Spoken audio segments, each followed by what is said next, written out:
what's up? It's Sean Baligian. What up? This is Joyke Bell here on the Baligian and Bell show. Make sure you check us out on the Woodward Sports Network.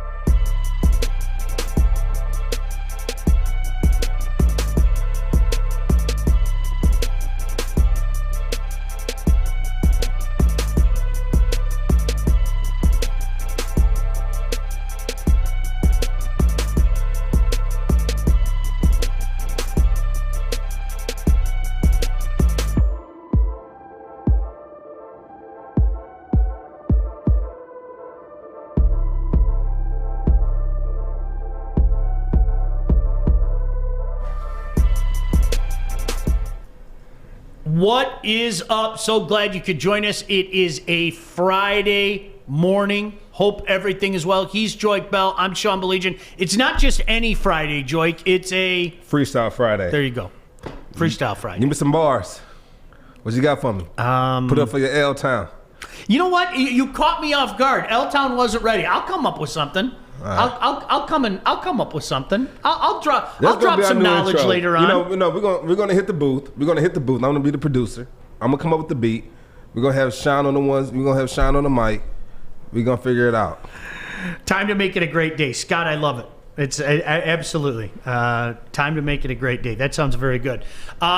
So the Dan Campbell presser. It happened while we were on the air yesterday. I'm sure that everybody has at least heard some of it. I'm sure that everybody has at least seen some of it. I'm sure that everybody has seen many people have quite the array of reaction to it, Joyke. By the way, you look really stylish with the glasses. Can I say that? Thank you. You really do. Thank you. Thanks for pointing that out, Sean. All right, why are you? I'm being sincere, and you're laughing at. I'm being low, dude. Some people wear it well. I don't wear them well. He just called me Four Eyes the other day, and look at him now. He wants to be me so bad. No, you heard. He wants to be me. No. No, I like just glanced at you. I was like, dude, you look like a scholar. Like you're getting ready. You look like a dude who's ready to drop some knowledge. At like a hall at Wayne State or something. Professor Bell now in. No, you look like you're ready to drop some knowledge. Yeah, I appreciate you. African American Studies. All right, go with it, man. I'll do it. I'll do it. When did your eyes go bad? They're not bad. These are on prescription. They're only for fashion. That's art over there. I want to be like art. Yeah, my eyes went bad. No other way to say it. I wore the glasses for like 3 years, and then I got to be honest with you, my eyes got better. My doctor was even like, dude, like, your eyes aren't as bad. Must be the red meat. I bet it is the red meat. Yeah. I'm going to have a little more red meat today, too. A lot of more red meat. Yeah. When that comic came out about, he talked about my 4 eyes yesterday. Now he wants to be me. Did he raise his hand before? Well, that's a good point. You didn't raise your hand. So I appreciate if you don't put the camera on you when you start talking art, unless you raise your hand. I appreciate it. Let's start the day off on a good foot. I want to have a good weekend. All right. So listen, the opinions are vary. People around here are going crazy. Yeah, I want to run through a wall. All that stuff. That's where I'm going to ask the pro what he thinks of stuff like that, because I'm telling you right now, I'm going to play the role of the villain today. I'm just telling you, and I'm not. When I say I'm playing the role of the villain, I'm not trying to be the villain. I'm a firm believer in say what you mean what you say. And unfortunately, I think in media today, too many people are trying to get a reaction out of people. I promise you, I'm never going to say something I don't mean. That's always been my mantra, right. And I want to stay true to that. But I will say this, because I know with a lot of people, it's going to be, unpopular. Why are you being a hater? It has nothing to do with being a hater. All right. So he won a press conference. Congratulations. He won a press conference? He won a press conference. He did. He won a press conference. Do you know what the problem is? If you don't win a press conference, that's a problem, okay? And I'm going to use my friends at Michigan as an example, okay? Rich Rod did not win a press conference. Like, it was almost like from day one you knew this isn't going to work. Yeah, I mean, almost from day one. Revisionist history aside, it was almost like, wow, this it's just not, it's not. And then conversely, I think one of the greatest press conferences performances of all time was Brady Hoke, and I mean that in all sincerity. I'm not trying. What was it? Give me a quote that well, you know what it was? What you took from He told Michigan everything was going to be okay. You're still Michigan. We're still Michigan. This is Michigan. He told Michigan that they were still special, that he was going to do this, that, and the other thing. His message that day was a message that Michigan fans needed to hear. And I'm not being snarky. I'm not being disrespectful. Forget about what his results were. Okay, forget about that for a second. I'm being very sincere. I said it when I was on the air that day, and I'll say it today. He nailed it. He knew his audience. He knew what they wanted to hear. He nailed it. It's a press conference. What? It's a press conference. It's a first impression. Right? It's bigger than the press. It's your first impression. Well, to the public. That's great. I mean, it's fantastic. And I'm going to remind people that 3 years ago, right around this time, people were doing backflips about Coach Patricia. Was that 3 years ago or 4?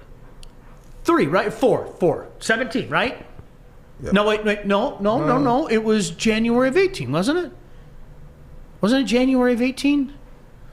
I think it was January of 18. It was. I know for a fact it was January of 18. Because Caldwell was there 16, 17, got fired. Patricia was there 18, 19, 20, got fired. Okay. So, I mean, literally, think about this. 3 years ago, right around this time, Matt Patricia came in. I was there. Hold on, who's the coach 17? Caldwell. He got fired after 17.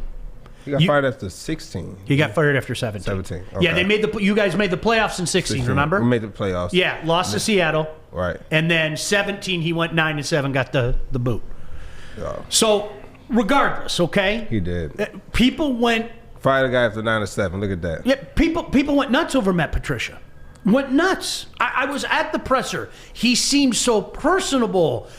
He and Bob Quinn were finishing each other's sentences. Finally, they're on the same page. Oh, listen, he was talking about music. Oh, yee, all that stuff. It's like, guys, I get it.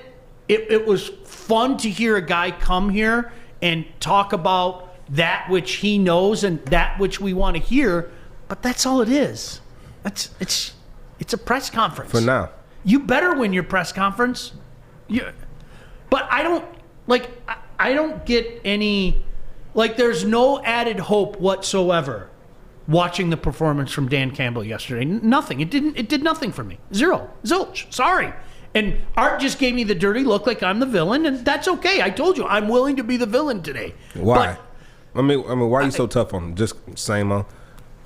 But literally in the it's not his fault. I mean, also in the press conference. It's not Dan Campbell's fault, but I'm tired of talk. I'm tired of it. So you rather them not talk to the media at all then? What you're saying? You know what? I would have the exact same reaction if he said nothing is what he said yesterday. Yes. I would have the exact same reaction. Zero. So you're the type of athlete that makes the media job hard? Yes. That's the type of guy you are. Oh, Hank Aaron passed away? Yeah. Oh. Not Hank. What a downer. Oh, sorry. We just kind of found that out. Just now. What a legend. What a... Oh. 86. God bless him. A legend. Oh. Living legend. The crap that guy had to endure, it makes me... I'm not joking. It fills me with sorrow. When you think of some of the things that people said and did to him in his pursuit of Babe Ruth, it is some of the most disgusting, just ugly, racist garbage. I read a book, Neil Rubin. Hi, Neil, if you're watching. Neil Rubin sent me a book maybe 15 years ago because he heard us talking about it on the air. And it was, as a human being, it hurt your soul. I don't give a crap what color you are. Seriously, right. If you can't read that and not have incredible empathy for what, by all accounts, a good man had to go through, I don't know what to tell you. It just like honestly, it hurts your soul. It does. For me, it does. It's like, how can people talk to each other and treat each other that way? I'm just, wow. Look at that. Yeah, wow. A legend. You know, it's players like me now today that, you know, it's guys like that paved the way for athletes like me now. Mm-hmm. Much respect to Hank Aaron. Amen. I know my dad used to love him. Yeah. Lost a great one today.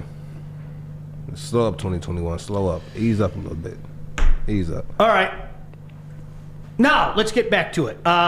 Steve said, I wanted to suit up and run through a wall for him. Definitely a good presser, but results are to be determined. Absolutely. And I'm not saying that you should, if the guy touched you inside, absolutely. I'm not saying that you're wrong for that.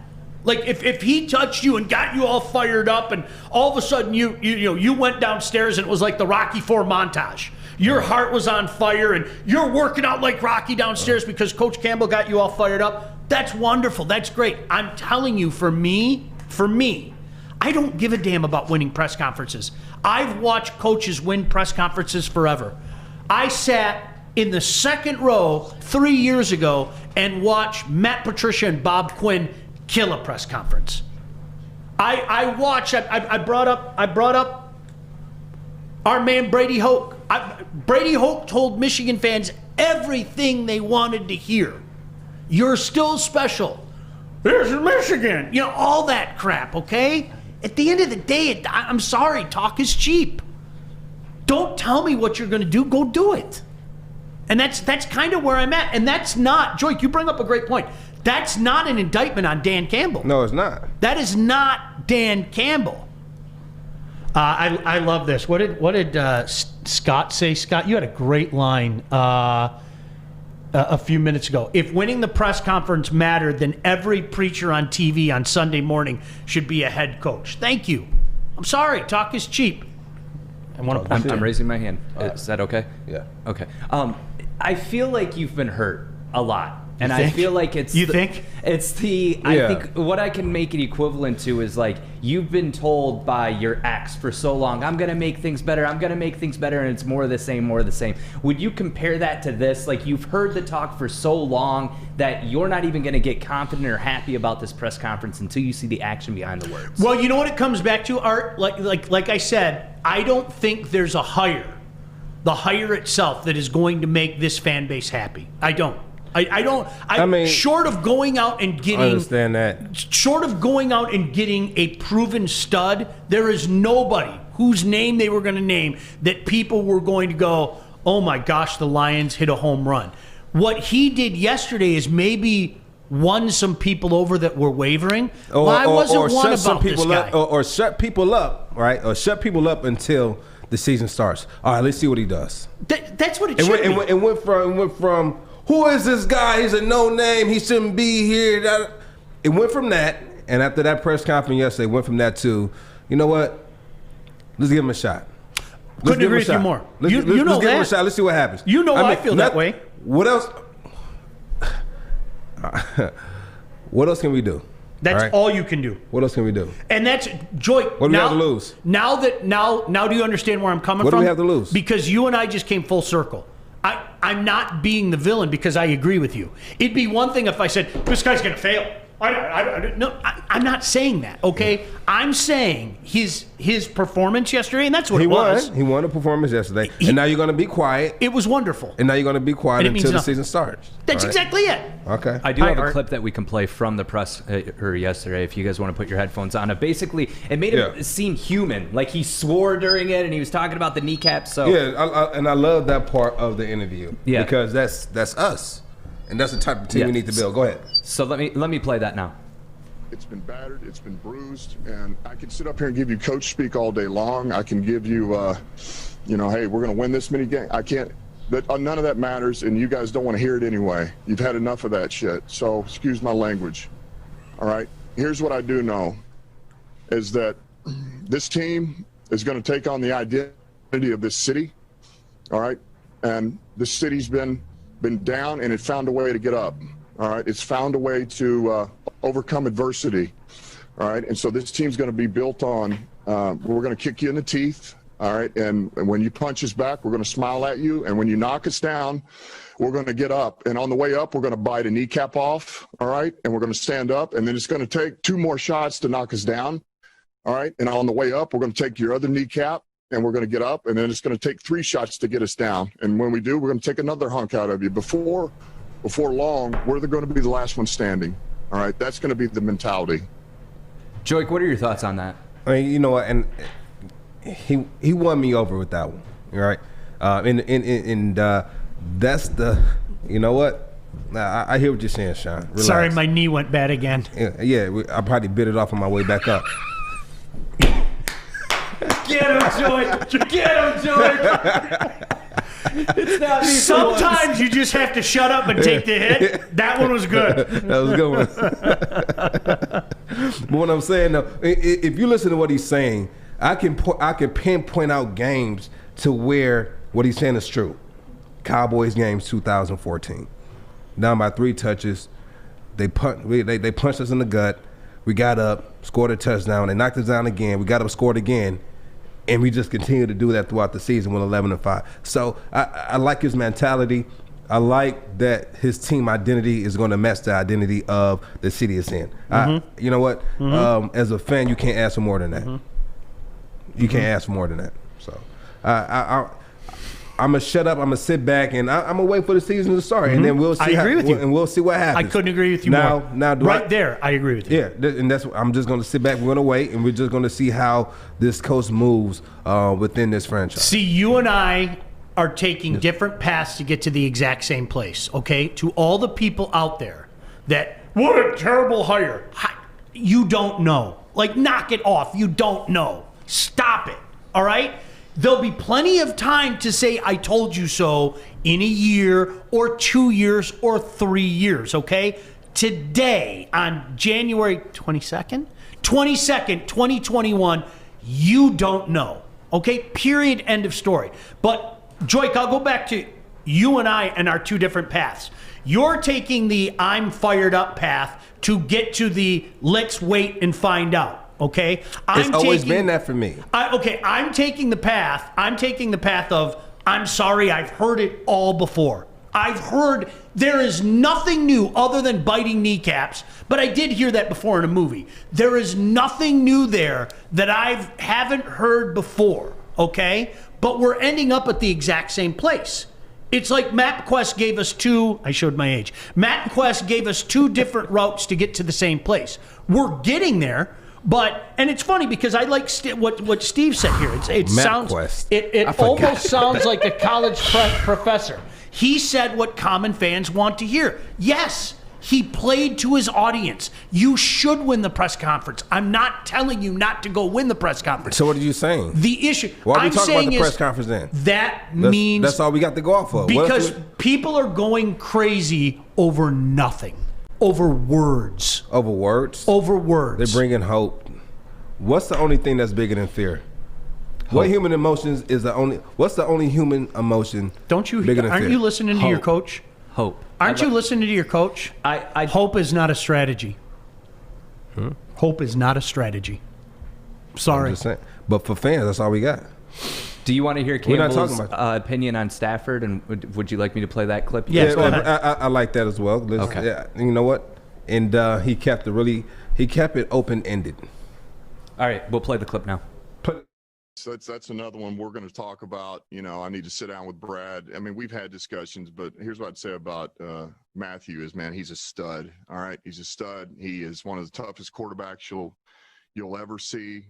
He's extremely talented. I know he's a team guy, and listen, I know he wants to win, and so I'll leave it at that. That's what I do know. Real quick, Joik, what are your thoughts on that? You know what though? Did you hear what he said? Yep. You heard what he said, right? Yeah. About Stafford being one of the toughest quarterbacks you'll ever see in the game, and when we spoke briefly about some of the top quarterbacks I played with, from the Michael Vick to the Peyton Manning to the Drew Brees, and all of them had their own type of leadership skill. Matthew Stafford leadership was his toughness. Like, he showed the team he was a leader by his toughness. And like I told you, it'll never be I have never played with a quarterback in my career that was as tough as that. Joy, he's a tough cookie. You have to remember who you're talking to. While you were busy playing, okay, I was doing a radio show with Killer, and I cannot tell you how much we were bombarded by people saying that Matthew Stafford was a China doll. That was a thing. That was a real thing. That Matthew Stafford was a China doll and would sit out over a hangnail. And people said that not that long ago, okay? I mean, that's real. That happened. And I can tell you definitively that Matthew Stafford took that personally. Took it personally. He took that. And you know what? Well, if you're a human being that questions that guy's toughness, I don't know what to tell you, man. You're living in an alternative universe. Right? There's just no other way to say that. No, it's funny. Stafford took it personal. It reminds me of that The Last Dance segment, documentary on Michael Jordan in the Bulls era, when he took everything personal. I had the guy from the Utah Jazz. He said something to me in practice, and this is when I was retired, so I took it personal. I took that personal. I came back. Yeah. I took it personal. Yeah. He took everything personal. Yeah. Stafford took that personal. Yeah, he did. There's no doubt about it. Yeah. Listen, we'll get more of your thoughts on it. Again, I'm not trying to be a killjoy. I'm not trying to be a stick in the mud. I'm not sitting here saying this guy isn't going to work. I'm telling you definitively, beyond a shadow of a doubt, we don't know, okay? I have hopes that this is the right group, that Holmes and Campbell. But my hope is no strategy. But my hope does not stem from words. Hope That's the difference. My hope does not stem from words.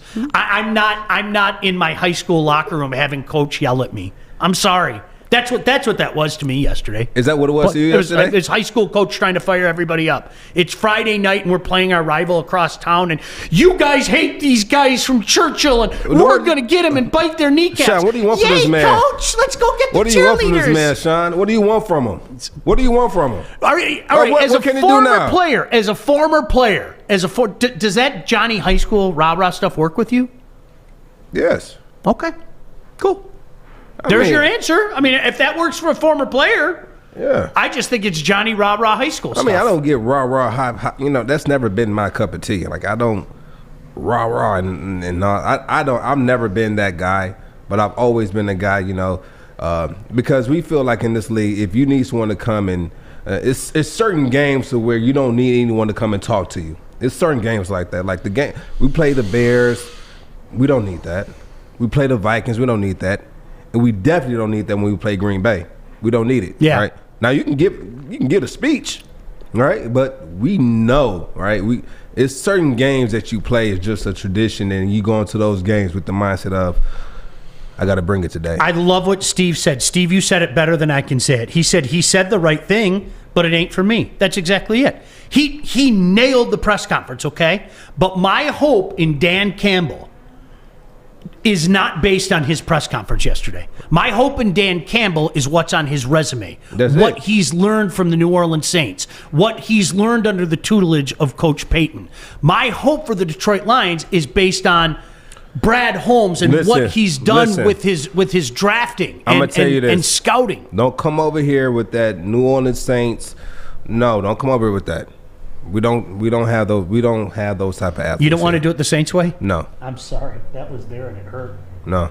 I don't want to do it the Saints way. Because the Patriots way worked out so well? Yeah, it's our way. We have to win it our way. Sure, and I'm with it. I know. And you know what, though? We tried it that way, right? We tried it with the offensive coordinator, Joe Lombardi, and that offense didn't fit.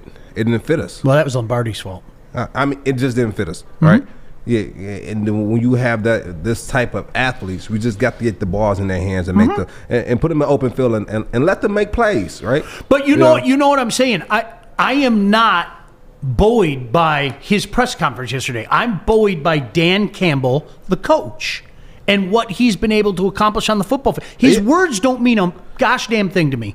Sorry, they don't. They don't mean anything to me. I understand what you're saying, but all we have is a press conference and his resume that he's had so far. And even based off his resume he has so far, you wasn't hopeful then. So why would you be hopeful now? No, I'm hopeful it's better. Oh, 1,000%. It has to be better. I'm a firm believer. Joey, you got to remember, this is the same guy. Okay, I have heard my entire lifetime the Lions suck and the Lions are always going to suck. I'm saying he has no resume. I don't as far believe as being that. head coach or And so coordinator. that's what, to me. That's what I'm saying. And to me, okay, I'm a firm believer in I'd rather go with the unknown. We don't know a lot about him. Right. I'd rather go with the unknown than, again, Marvin Lewis. I know what Marvin Lewis is. I know what it is. Exactly. It's almost like when Martin Mayhew got hired, because I felt this exact same way when Martin got hired. What did we know about Martin Mayhew? Martin Mayhew was hired by Matt Millen. Well, that doesn't make Martin Mayhew Matt Millen. And he was infinitely a better general manager than Matt Millen. Did he make mistakes? Of course he did. But obviously, they weren't the daggers that would preclude him from getting another job because he was just hired by the Washington football team. So people were like, well, why do you believe in Martin Mayhew? And you know what my response was? What? Because he's not Matt Millen. You can't be as bad as Matt Millen. There is no way Dan Campbell could walk into the Detroit Lions and be as bad as Matt Patricia was. I don't believe it. Give me that 2013 draft. 13? Wasn't that draft sick? When we come back, we'll do that. Yeah, when we come back. All right. It's sick. It's sick. Draft. Hey, we have a commercial coming up, so stay tuned. We'll go through that list when we get back. I'm looking to bring on another HVAC tech right now. We are recruiting 5 to 10 techs a month. We're looking to grow and expand. Every new tech we hire is from Northwestern Tech. The hands-on training is fantastic. They're always my first call. We love hiring Northwestern Tech grads. They come out trained and ready to work. Our program is only 10 and a half months, and our next classes are starting soon. So why wait? I'm looking to hire Hire a graduate of Northwestern Tech. Northwestern Tech. Northwestern Tech. Northwestern Tech. Ivan Williams. All right, listen, Richard. I know you're L-Town and everything, but don't go there. He said the Sean and Millen bromance still alive and well. No. But I will tell I like Matt Millen the person. I do. I like Matt Millen the person. He was by far the worst general manager in the history of sports. I'm convinced of it, okay? But I like Matt Millen the person. I think that's possible, right? Right. Does that make sense? I think he's a good dude. I never met him. No, but I mean, do you have people like that? I don't think that dude's like. I have no opinion on him except for what I've seen, and it's horrible. Okay, but do you have people like that in your life where like, okay, you know what? I don't think the dude's good at his job, but I think he's a good dude. Yeah. You know, I think you can separate the two, right? You can separate the two, but can they separate the two? No, I don't think most people do. Yeah. No. They take business personal. You know what though, Joik? You know what I've learned as I've gotten older. I am fair to a fault. Sometimes I'm too fair. Like, and I pride myself on that. But I just believe in being fair, whether it be reporting, whether it be dealing with people. I think it's important to be fair, but I think I'm fair to a fault. If that makes sense. Okay, it makes sense. Kind of like Mr. Ford was loyal to a fault. True story. We were talking about this because you, as we said, and I know Scott was one of a few people that brought up. Congratulations to Martin Mayhew, the new general manager of the Washington football team. His former team. I will tell you, good luck. Good luck. That place is a disaster. Now on the football field, they've got a lot of nice pieces. Yeah. But you want to talk about dysfunction? That franchise is an absolute disarray. Abomination. Disarray. Yeah, and it starts with the owner, obviously. Maybe, just maybe, he's realizing that he didn't have all the answers. But here is Martin Mayhew's 2013 draft. You ready for this? Ziggy Ansah, Darius Slay, Larry Warford, Devin Taylor, who, to be honest with you, I'm surprised he wasn't a bigger thing because he was a physical specimen, as you can attest to. Sam Martin, who was a secret weapon with fake punts and field goals. We'll get into that. Corey Fuller and Theo Riddick. That's a drop the mic draft, dude. That is a rock solid draft. It really is. It was. That is a rock solid draft. You had some Pro Bowlers in there, didn't we? Who's that? We had some Pro Bowlers in there, didn't we? Yeah. Yep. That is an unbelievable I'll tell draft. you this. You can't tell me another running back that was as deadly as Theo Riddick with routes coming out of the backfield. You can't tell me. I don't know. He just came back after one off season, and his choice route coming out the backfield, having an option to either take the middle, sit down, break out. I mean, DBs couldn't hold him. I mean, I don't know what it was. It just, he's coming in the middle, and they will literally take the middle away, and somehow he can still manage to get in there. It just, I mean, I got to get him on the show. We got to talk about it. Yeah. What type of training was you doing in the offseason for you to make that jump? Well, and you know what's interesting about it is Maz said Ebron was the death blow. It was, I will say this to my friends until I'm blue in the face, okay? Do I agree with the pick? No. In hindsight, was it a bad pick? Yes. But, and here's a guy that can attest to this. This guy right here, okay? Talk to me. Your team had a really good defense and a really good defensive line where you needed a boost, okay? And I think eventually what hurt you guys most in 2014 is you legitimately needed a little more from your offense. You needed more from You needed that us. one more weapon. Yeah. You did, and in my mind, that was his logic. Now listen, am I saying I agree with that? Of course not. Hindsight being 2020, you take Aaron Donald all day. I'm telling you because I know this. Because you know what he's doing now. Well, and you know what, Joik? At the time, there were so many people that were pissed off about it. But Martin's logic was this. I know this, okay? We need help offensively. We're really close, and we saw how close you guys were. That was one of the best Lion teams. That's the thing, though. That's the thing, though. We bring in Dave Osbury, who I told you was a great tight end, great speed. Just got to stay healthy. We didn't know what he can do. Eric Ebron was proven he can make big plays. But honestly, if we wouldn't got Aaron Donald, I would have been happy with Dave Osbury. I mean, similar upside. I think he might have been a better blocker at the time. Same type of speed. Hands were just as good, if not better. And just, what was that, Sean? Nothing. I didn't say anything. Oh, okay. You made that facial expression. No. I liked. That's who I really liked him. Loved Eric Ebron as well. He blossomed into a Pro Bowler after he left the Lions, but he had maturity once he got to the Lions. But wasn't a bad player. The dagger of all of it was, though, and this is what hurt him in the Lions for years. He had convinced himself that Ndamukong Suh was coming back. And he proceeded as such. And he did not have an option B, a plan B in place by his own admission. He did not have a plan B in place when Ndamukong Suh left. All right, this is what it was. In 2013, we put our team together, right? We knew we had about 24 months with that team staying together and being able to build. We had to win within 24 months. Is Aaron Donald going to help us win the Super Bowl coming in 2014? If the defense is already stout. That was the logic. I get. We have to win now. We're on the same page in this regard. I get it. This is the logic, right? You bring Aaron Donald in, and you already put him on a defensive line that's already productive, that's already number one in the NFL, all right? Versus an offense that's struggling, right? We need one more piece to take us over that hump.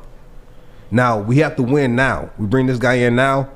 We make it to the playoff, but we win the Super Bowl. He looks like a genius, all right? He looks like a genius. But we don't go to the Super Bowl. We don't win a playoff game. Aaron Donald goes to the Rams. He blossomed to this All-Pro, the top defensive player of the NFL 3 years back to back. And now it looks like a dumb call. But if we win the Super Bowl with the Lions, he looks like a genius. No, absolutely. So, I don't fault him because, like he said, I think for him at that time that was the best choice. I 100% fault him for convincing himself that Ndamukong Suh was coming back, and by his own admission, not having a plan B. To me, that's unforgivable. Sorry. That's one logic. That might be the only logic he gave you. But it's more logic in that. Well, there could be, but I mean, by his own admission, they were so surprised that they had to sit in the room and go, okay, so who are you going to look at on the defensive line? To me, this is where, Joik, at least I'm being consistent, do your due diligence. Be prepared for every possible scenario. If this happens, I'm ready to do that. If that happens, I'm ready to do that. I hear what you're saying. He got saying. caught with his pants down, and that to me, that's unforgivable. I hear what you're saying. Now, I hear what you're is saying. it fireable? I don't think so. I didn't think, to be honest with you, I didn't think his firing was justified. I didn't. That was from 2015 when we started the season 1-6 or 1-7. In 2015, yes. 2015, and that's when they got fired. Yeah. I'm gonna be completely honest with you. I felt that way then. I didn't think his firing was justifiable. I didn't. If I was to fire somebody, I would have fired Coach Caldwell. That was just me. I think Martin, his body of work, but how you horrible Aaron Donald aside, and the way that he dealt with Ndamukong Suh, I thought Martin's body of work was pretty good. I did. It was, and then you look at Coach Caldwell. When you take that same team that started 1-7 and finished the season 6-2, which could have easily been 8-0 if we don't get that ghost face mask against the Packers, which never happened, and that game trickles into the next week against the Rams. We lose that game by 7, or something like that. Yeah, man, I don't think anyone should have been fired. I think they should have given to the end of the season. And that going into that game against Kansas City in London and firing them, that was so ugly. They fired them. Listen, this is how cutthroat it is. We were at the airport, right? We're at the airport, loaded up the plane. They grabbed Joe Lombardi and said, "Listen, I'll grab your bags." He had to get off the plane, and he had to. Yeah, they let him go. They relieved him of his duty. Like, they could have told him that before we left and went to the airport. You know what I mean? Like it's just. Or fly home, for goodness sake. All right. At least they called him before we got to London. Maz said Mayhew and Caldwell were close to getting this thing right. I will totally disagree with you on Jim Caldwell. I'll totally disagree with you, Maz. I think the proof is in the pudding. What? He was never close to getting this thing right. Who? Coach Caldwell. Never. Are you serious? Yep. Never. How you figure that? I think you look at his record. I think you look at the playoffs. I think he got this point. Again, this goes back to 9-7 makes people happy around here. His whole time at the Detroit Lions was 9-7. Okay? And that's not good enough. 9-7 with no playoff wins is Marvin Lewis, and I don't want that. Period. End of story. I don't want that. That's 4 years. Relax. Do you want that? Is 9-7 no playoff win good enough for you? That's not what I'm saying. But he took a team that didn't have like any superstars and took them to the playoffs. Like what more do you want from him? He did a pretty good job.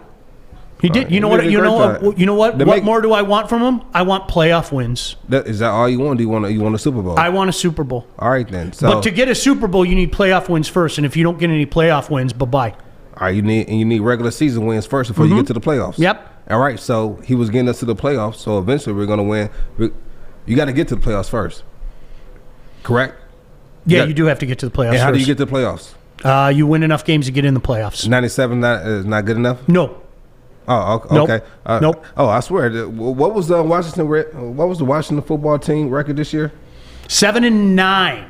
Oh, 7-9. Mm-hmm. Is that good enough to get in the playoffs? Well, you know what was cool? Yes or no? Yes or no? Yes, it was. Okay, but 9-7. Joik, you know what was cool? But 9-7 isn't. You know what was cool? All right. They went Caldwell once the playoffs started.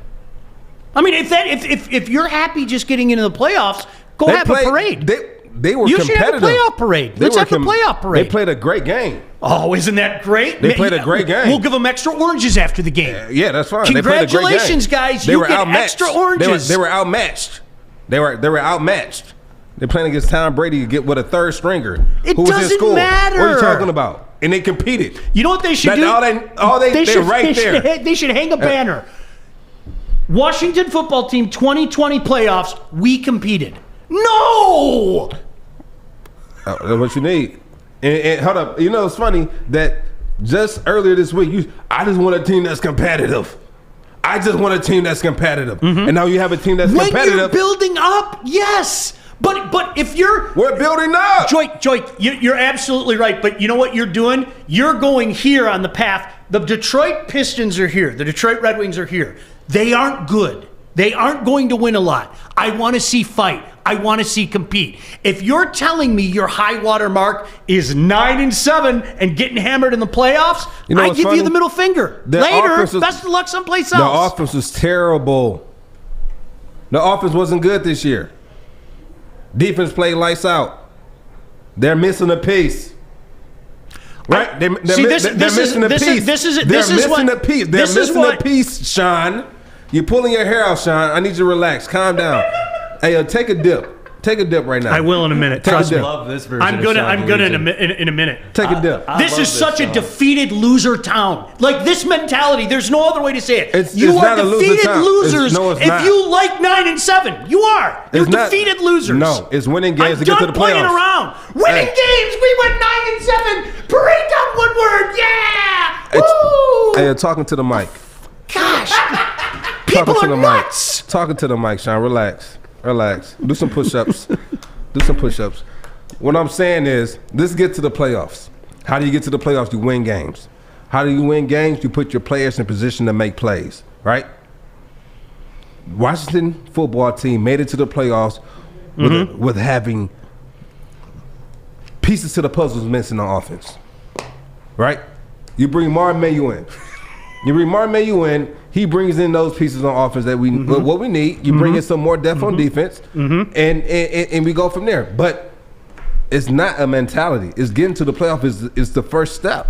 When you get to the playoffs, How'd it work it's out? A whole new it's a whole new season. Okay, then It how'd doesn't it work matter. out? It does. How did it work out when Yeah. when Tampa Bay got that bus kicked by the Saints two times Okay, in a all row, right, all right, and then the all right. playoff comes around? Then what happens? Okay, all right. And then what happens? So we can talk definitively about both things, okay? We can.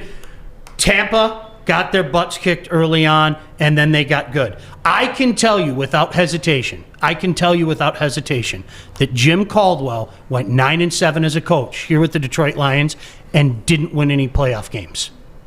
There's no argument there. If you're telling me that the magic 5th or 6th or 7th year would have made all the difference in the world, I can't argue with you. What I can tell you we're getting to the definitively, playoffs to What- compete for a win, and it in the wasn't good playoffs. enough.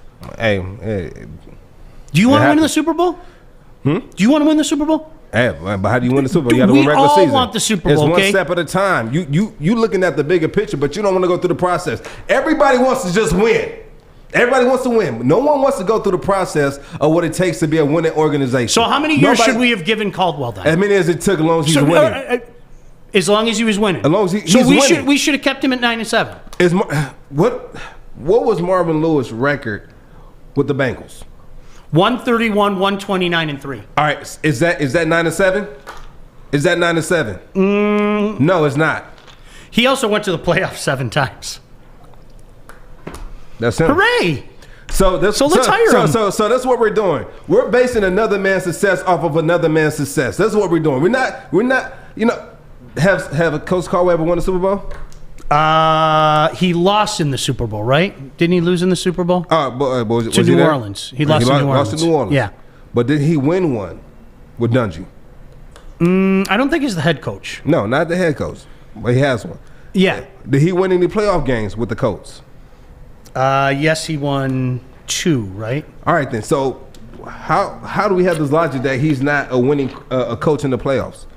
He was. What you know? Why we have that logic? It's really simple because this is here again. Here's a factual statement. His record here overall as a Detroit Lions coach averaged out to 9-7. His playoffs here in Detroit were winless. Those are facts. That's two. It's He won unarguable twice. fact. He won twice. What? He won twice. No, we're talking about it here in Detroit. In Detroit, he went twice Okay. to the playoffs. And he didn't win. So you know what I can say? All that time, all that time, after 14, 15, 16, 17, do you know what I can say definitively? Jim Caldwell didn't win here. I can say that definitively. All right. Hey, we got to take a short break real quick. We'll be right back.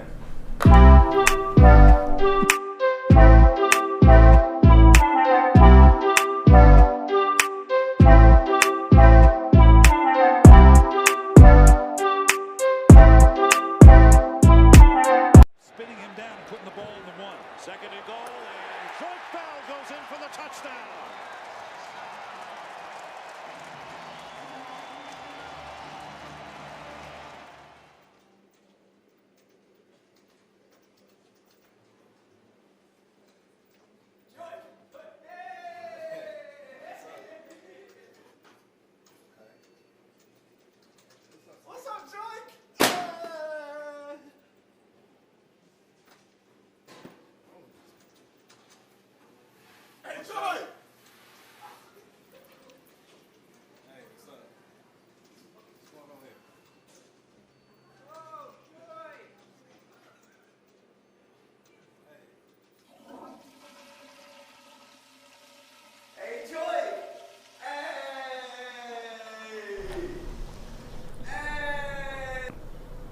This is exactly what I'm talking about. Like, this is like, and thank God there are people like Ricky on here. Yeah. Like Ricky, my man. I'm gonna put your face up there as the poster child. We are a beaten, downtrodden football franchise. We are, okay? Mm-hmm. Because whatever it is, make sure we get off the facts, okay? Ricky said, enjoy your 5-11 seasons. I don't want any 5-11 seasons. I want no 5-11 seasons. All right, so you want no 5-11? Hold on. That is, you know what that is? That is a defeatist argument. Who said they want 5-11 seasons? I don't want 5-11 That's seasons. what you want. That's what you want. Absolutely. Wait a second. If 9-7 isn't good enough, then how on earth could 5-11 be good enough? He was 11-5 That makes no sense. He was 11-5 too. Just okay, Joik again. He was 11-5 too. Joik again. His average was 9-7. Okay. His average was 9-7. He averaged 9-7. And he period. was 50-50 going to story. playoffs. 50-50 in the playoffs. At first. No, let's have him win a season. No, actually, this is what it was. No. This is what it was. Let's have him win a season. Let's have him win. What's going on? Ricky said average of 9-7 is probably the best for the Lions. Yes, Ricky. Finally, you get it. You get it. That's exactly. We are such a beaten, downtrodden franchise that 9-7 is to be celebrated. So who you want to be? And I flip off 9-7. So who you want to be? I want to be better than 9-7. Who you want to be? I want to go win the playoffs. I want to go do what I've watched the Green Bay Packers and what I've watched the Chicago Bears do. And the losers around here, and there's that word. We got it now. The losers around here are cool with 9-7. He wants to be like Chicago. He wants to be like the Packers. He wants what they want. Yep. Go be a fan of theirs. Yep. That's what I want. We're going to get it our way. We're going to do it the way we want to do it. No, see, we're going to get it. I don't care. This is the loser argument. It has nothing to do with being a fan in them. I want more. If you're fine with 9-7 and no playoffs wins, go have a parade and give yourself extra orange slices. You know what's crazy? You know what's funny? We fire a coach that's 9-7, and we hire a coach. What's his record? His all-time record here? What is it? Who? We fired Coach Caldwell. We hired Patricia. We hired Patricia. And it was a disaster. And you move on. And you move on. You move on. So you left a good coach. You let him go. And you bring him in. And then then you get him 3 losing seasons in a row before you fire him. Cora has 1 losing season, and y'all get rid of him.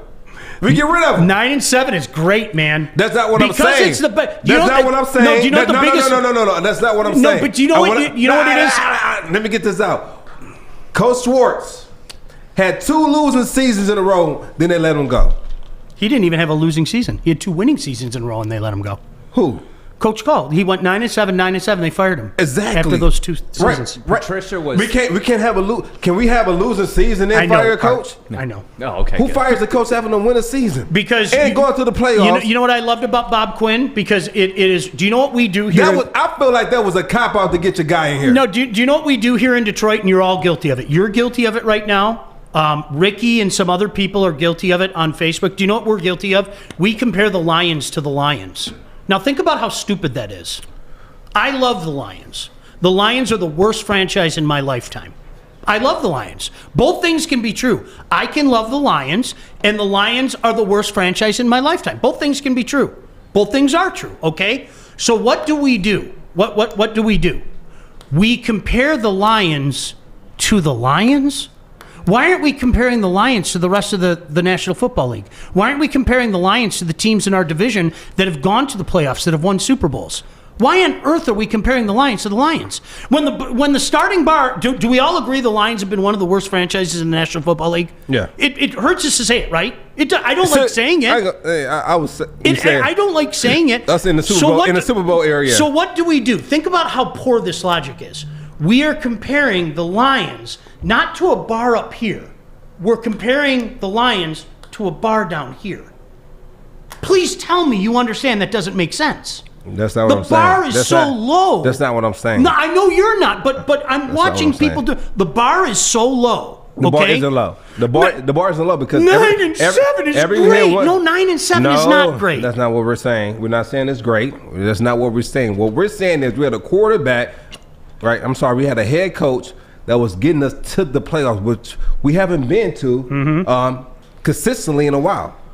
What was the last head coach we had here in the Detroit Lions franchise that went to the Super Bowl multiple times in his career? That's what we need to bring up, right? Let's bring that up. Coach Caldwell went to the playoffs 2 out of the 4 years he was here. What other coach did that? Wayne Fontes. What year was that?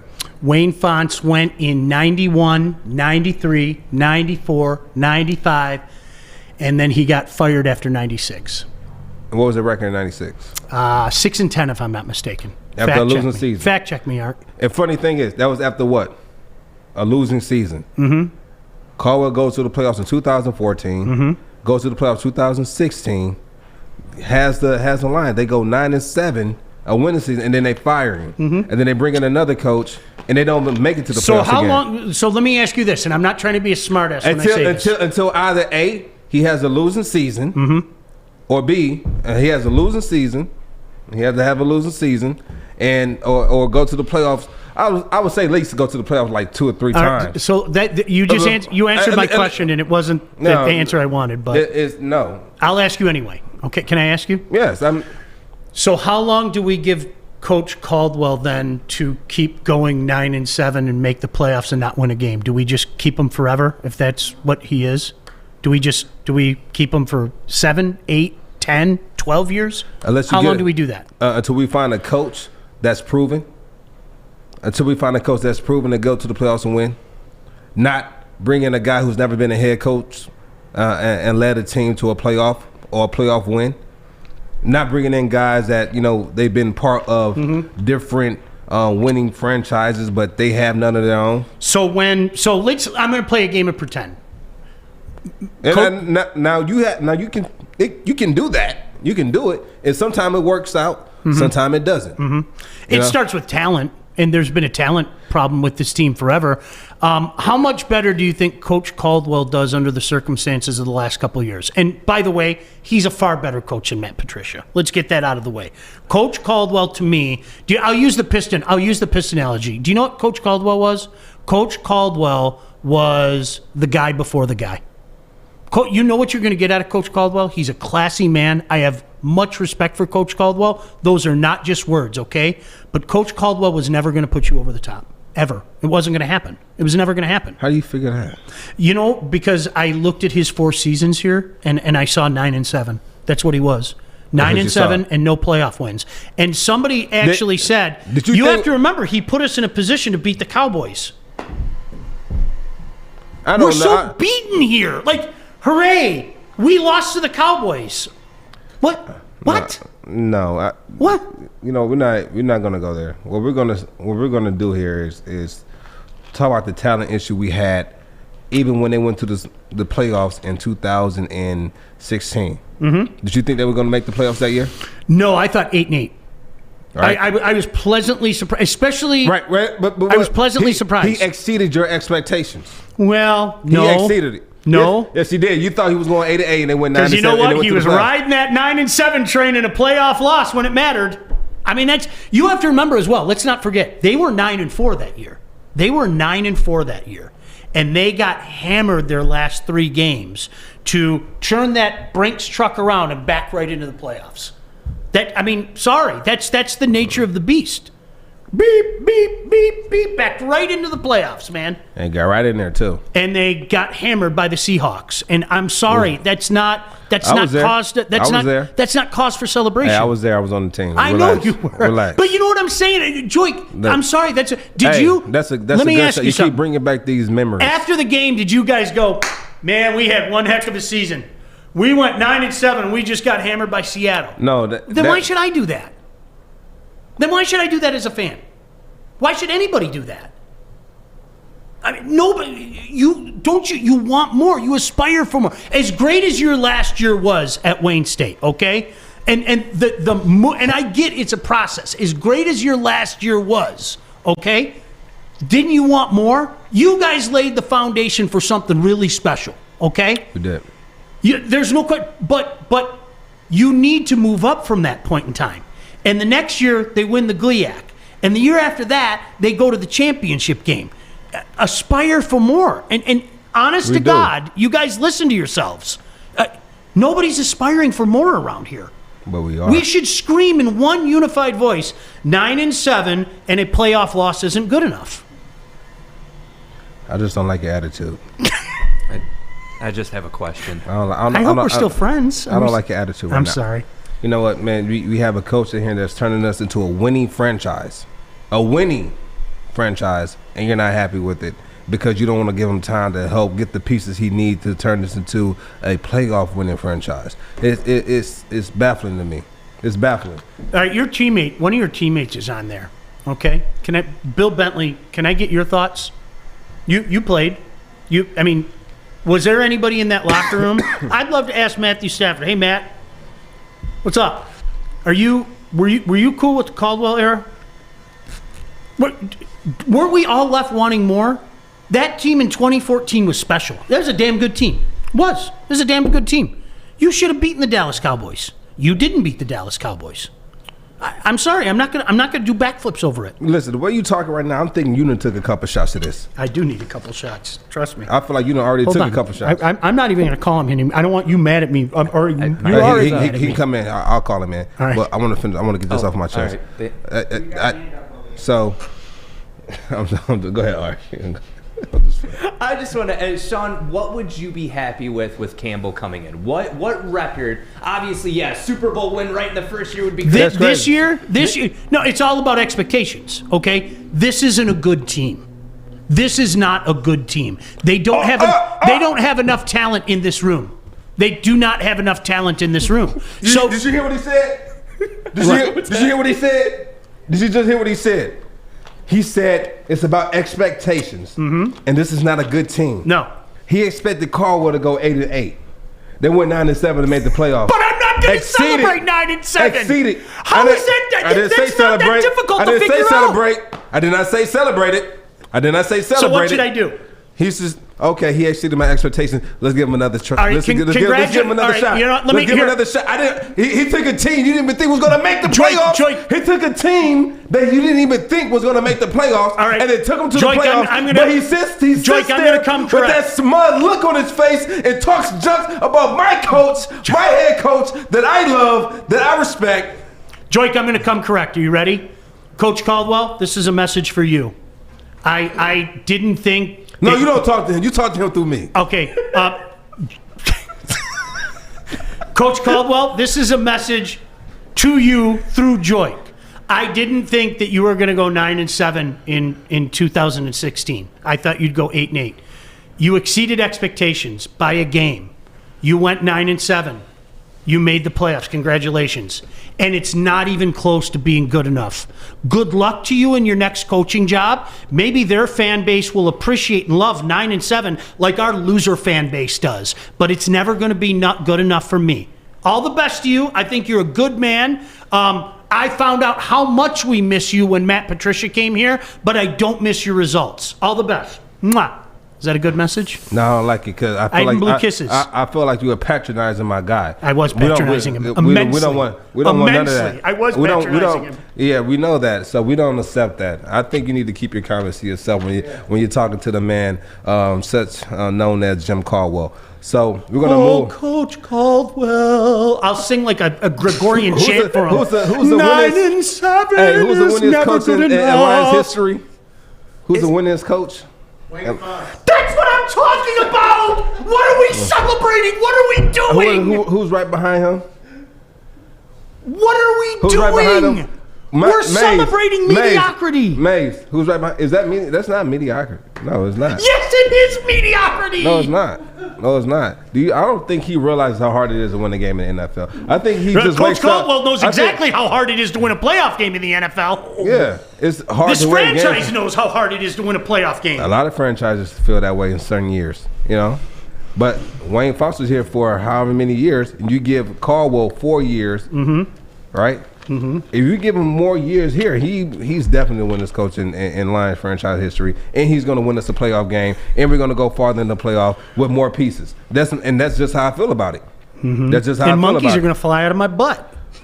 It's going to be a wonderful day. Woo, all these monkeys are going to. I can't talk about what was going to be. All I can do is talk about what was. I know what was. Give me that.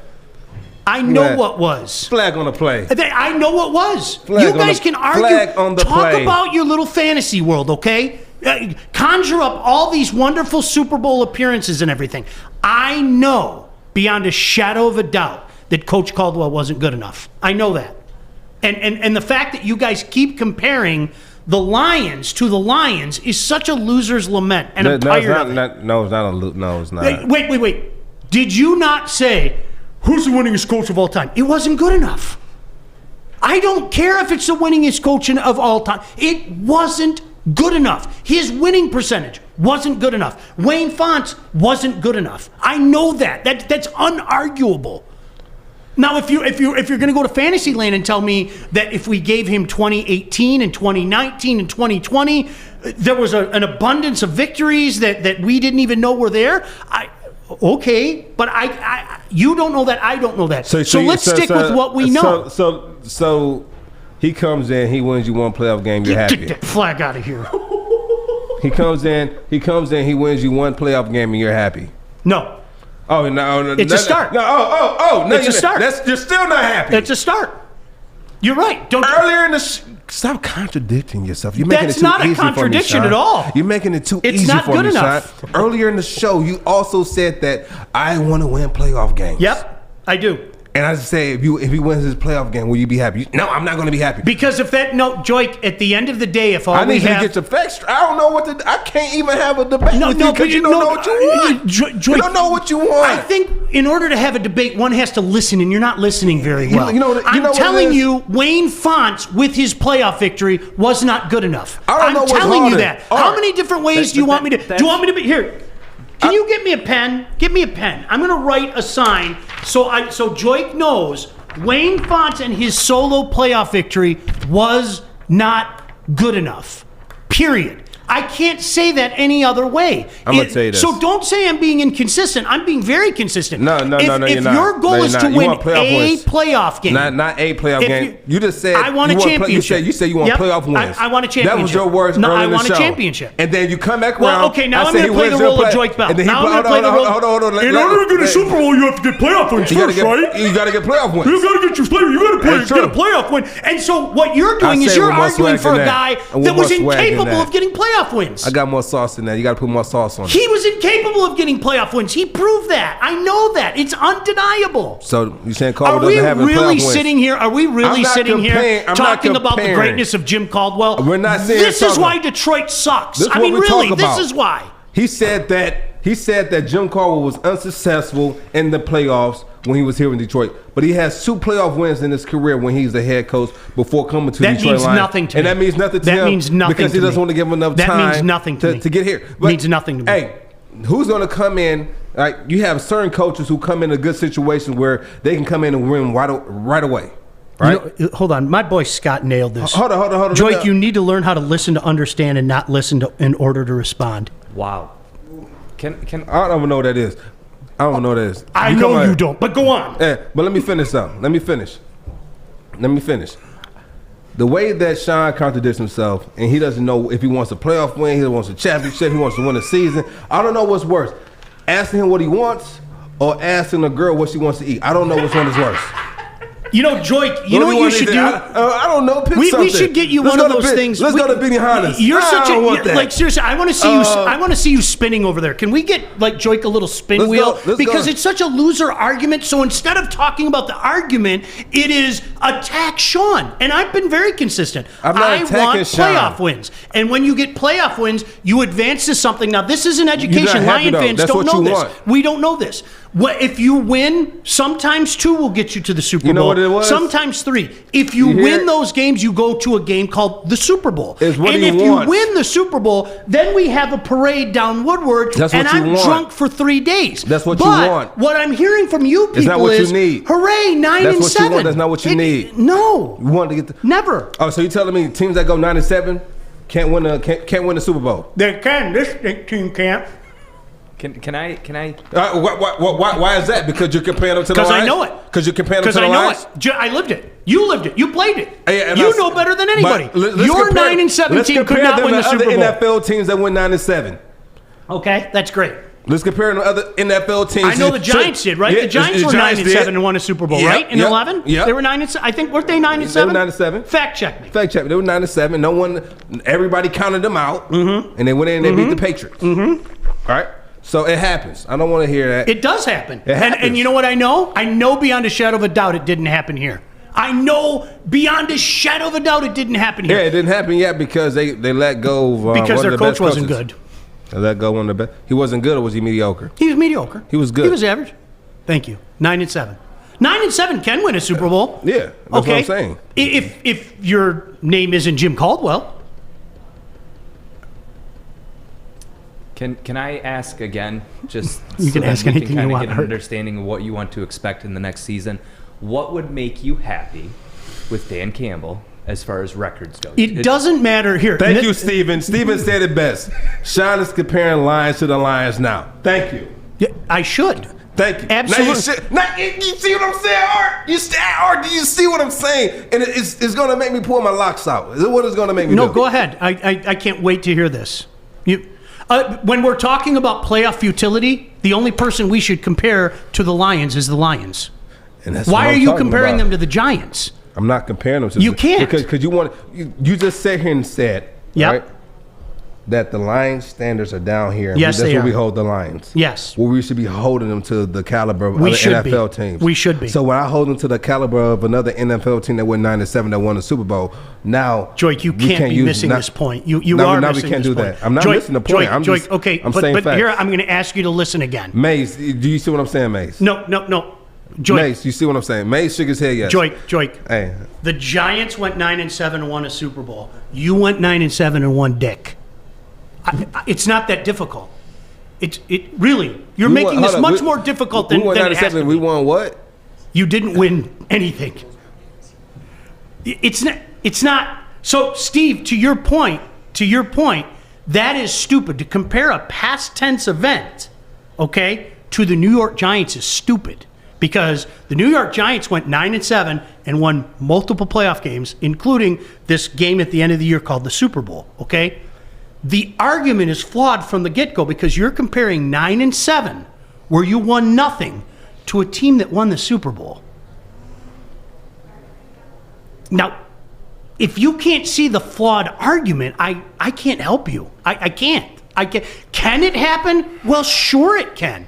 But I know definitively it didn't happen here. Hey. I know for a fact. Chad, thanks for the opportunity. Unarguable. I quit. Unarguable. It didn't happen. I know for a fact it didn't happen. How is this being missed? I'm not being funny. How aren't you guys hearing this?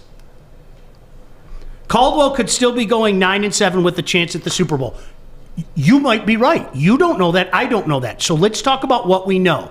I know, unarguably, beyond a shadow of a doubt, that Jim Caldwell didn't come close to a Super Bowl, and 9-7 wasn't good enough here.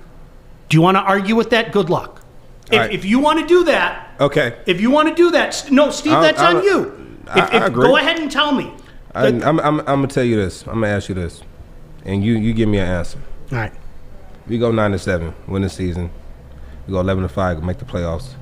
We go 9-7 again. We don't make the playoffs.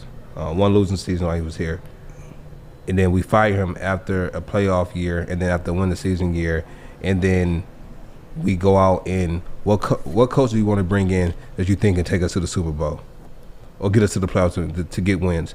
You tell me what coach do you bring in? Well, all right.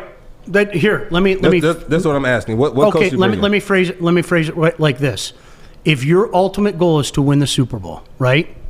And you have a guy that has shown that he can't win a playoff game, why would I keep him? Why would you want to keep him? All right, I'm going to give you this analogy. Would you quit your job without having anything else lined up? No. That's what we did. Well, no, I disagree with that. That's what we did. No, wait a second. That's what we did. If I was going to be you, I'd point out your contradiction here. All right, but I'm not going to be you, so I'll just mention the contradiction. Your words about 10 minutes ago was he was fired so Bob Quinn could bring his boy in here. That's what it was. Okay, so then they did have a plan B. That wasn't the plan, though. You just want to get your. No, it was wrong. It was the wrong choice. We can all agree on that. Yeah. So listen. I think this is what you're looking for. Would I rather have Jim Caldwell? That's not a plan to win. That's a plan. Well, we didn't know that. Neither was Jim Caldwell. I know that definitively that was not a plan to win. Would I rather have Jim Caldwell or Matt Patricia? Of course, I'd rather have Jim Caldwell. Who wouldn't? Okay. Was Jim Caldwell good enough? No. So who do you go out and get better than him? There was nobody else better than him. See, but Joy, why would I keep doing something? Why would I keep doing something if it's not working? Why would you? Why would I keep doing something if it's not working? What really? Why would I keep doing something? Because it's better than all your other options. But that's not good enough. That's not good enough. Your words. Do you play to win the Super Bowl? Did you guys want to win the Super Bowl? Did you go into the season thinking we want to win the Super Bowl? Yes. You couldn't win a playoff game. That's not good enough. Just because it was better doesn't make it good. It doesn't matter. It does matter. It matters a lot. So let me ask you this: would you rather go from a playoff team to a team that doesn't even have a winning season? You answer me that. Just yes or no. I just want a yes or no. Oh, hold on to somebody. Somebody said, Sean, you have quit radio jobs without something else lined up. That is true. I did do one time. I did that. True. That's a very good point. One time.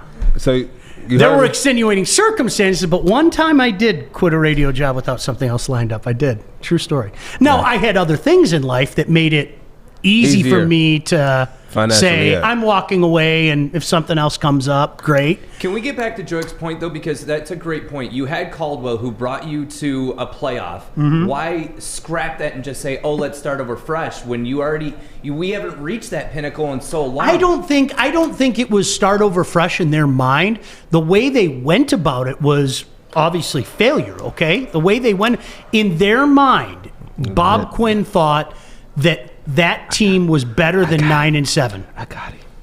They thought that they were Joy, you keep saying you I got it. I feel really good about where I'm standing today.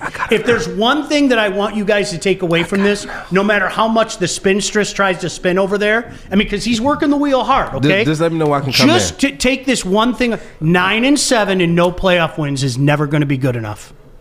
Never. Just let me know when I can chime in. Ever. Go ahead. Go ahead, Joy. Let me know when I can chime in. Thank you. Just You're good. As we sit here and I can't hear you.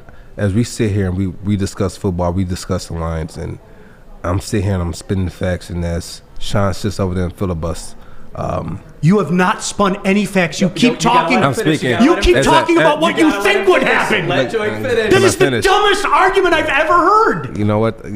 I can't. You see, this is not a debate, because usually the debate, he'll go, then I go, then he go. But I feel like there's no respect here, so I'm just going to say what I have to say, get off my chest. What I'm saying here, he's filibustering, and what I'm saying is this: we have a coach here that goes 11-5. Mm-hmm. Next year we had a losing season. Come back, we go to the playoff again. The following year we go 9-7. Win the season. Win the season. And then you bring a coach in here that doesn't have one win a season. Right? And so you feel good about them letting Caldwell go without having a replacement that was, if not better, as good as Coach Caldwell. No, that's what you're sitting here saying. We need to get Boy, this isn't that difficult. What I'm saying is that you want to get rid of a coach that you have no plan on what you want to do next. No, actually, they did. The plan was wrong. No. It was wrong. It was wrong. And now we're set back. Now we're set back. Now, wait, Joy, if you're going to say that you're speaking factually, then I have to factually correct you. They had a plan. The plan didn't work. It was. Period. It wasn't a plan. Okay. That wasn't a plan. So would you have felt better? Back. Would you have felt better if they brought in Mike Vrabel?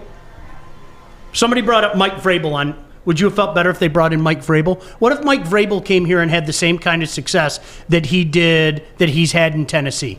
Would you have felt better? Yeah. I would have felt better, but you know what I would have said? Because this is where consistency comes into play. It's still not good enough. Yeah. Until you win the Super Bowl. Bam. See? Now you get it. You get it. But the end goal is the Super Bowl. Absolutely. And what I'm telling you is that I felt Caldwell was the closest coach we had to get us to the Super Bowl. I think he was our best option to get us to the Super Bowl. And do I feel he was capable to do that? Yes, I feel he was capable with the right pieces in place. Well, you know what? Again, that's what I feel. And that's what I'm saying. That's all I'm saying. Okay, and I say respectfully to you. I mean this in all due respect. You don't feel he can get the job done. Okay, I know. But I say respectfully to you. Every argument that you and a lot of people are making on Facebook is that which we don't know. Okay? I don't know if in 2018 Coach Caldwell would have spun his magic and turned it into a playoff win. I don't know that.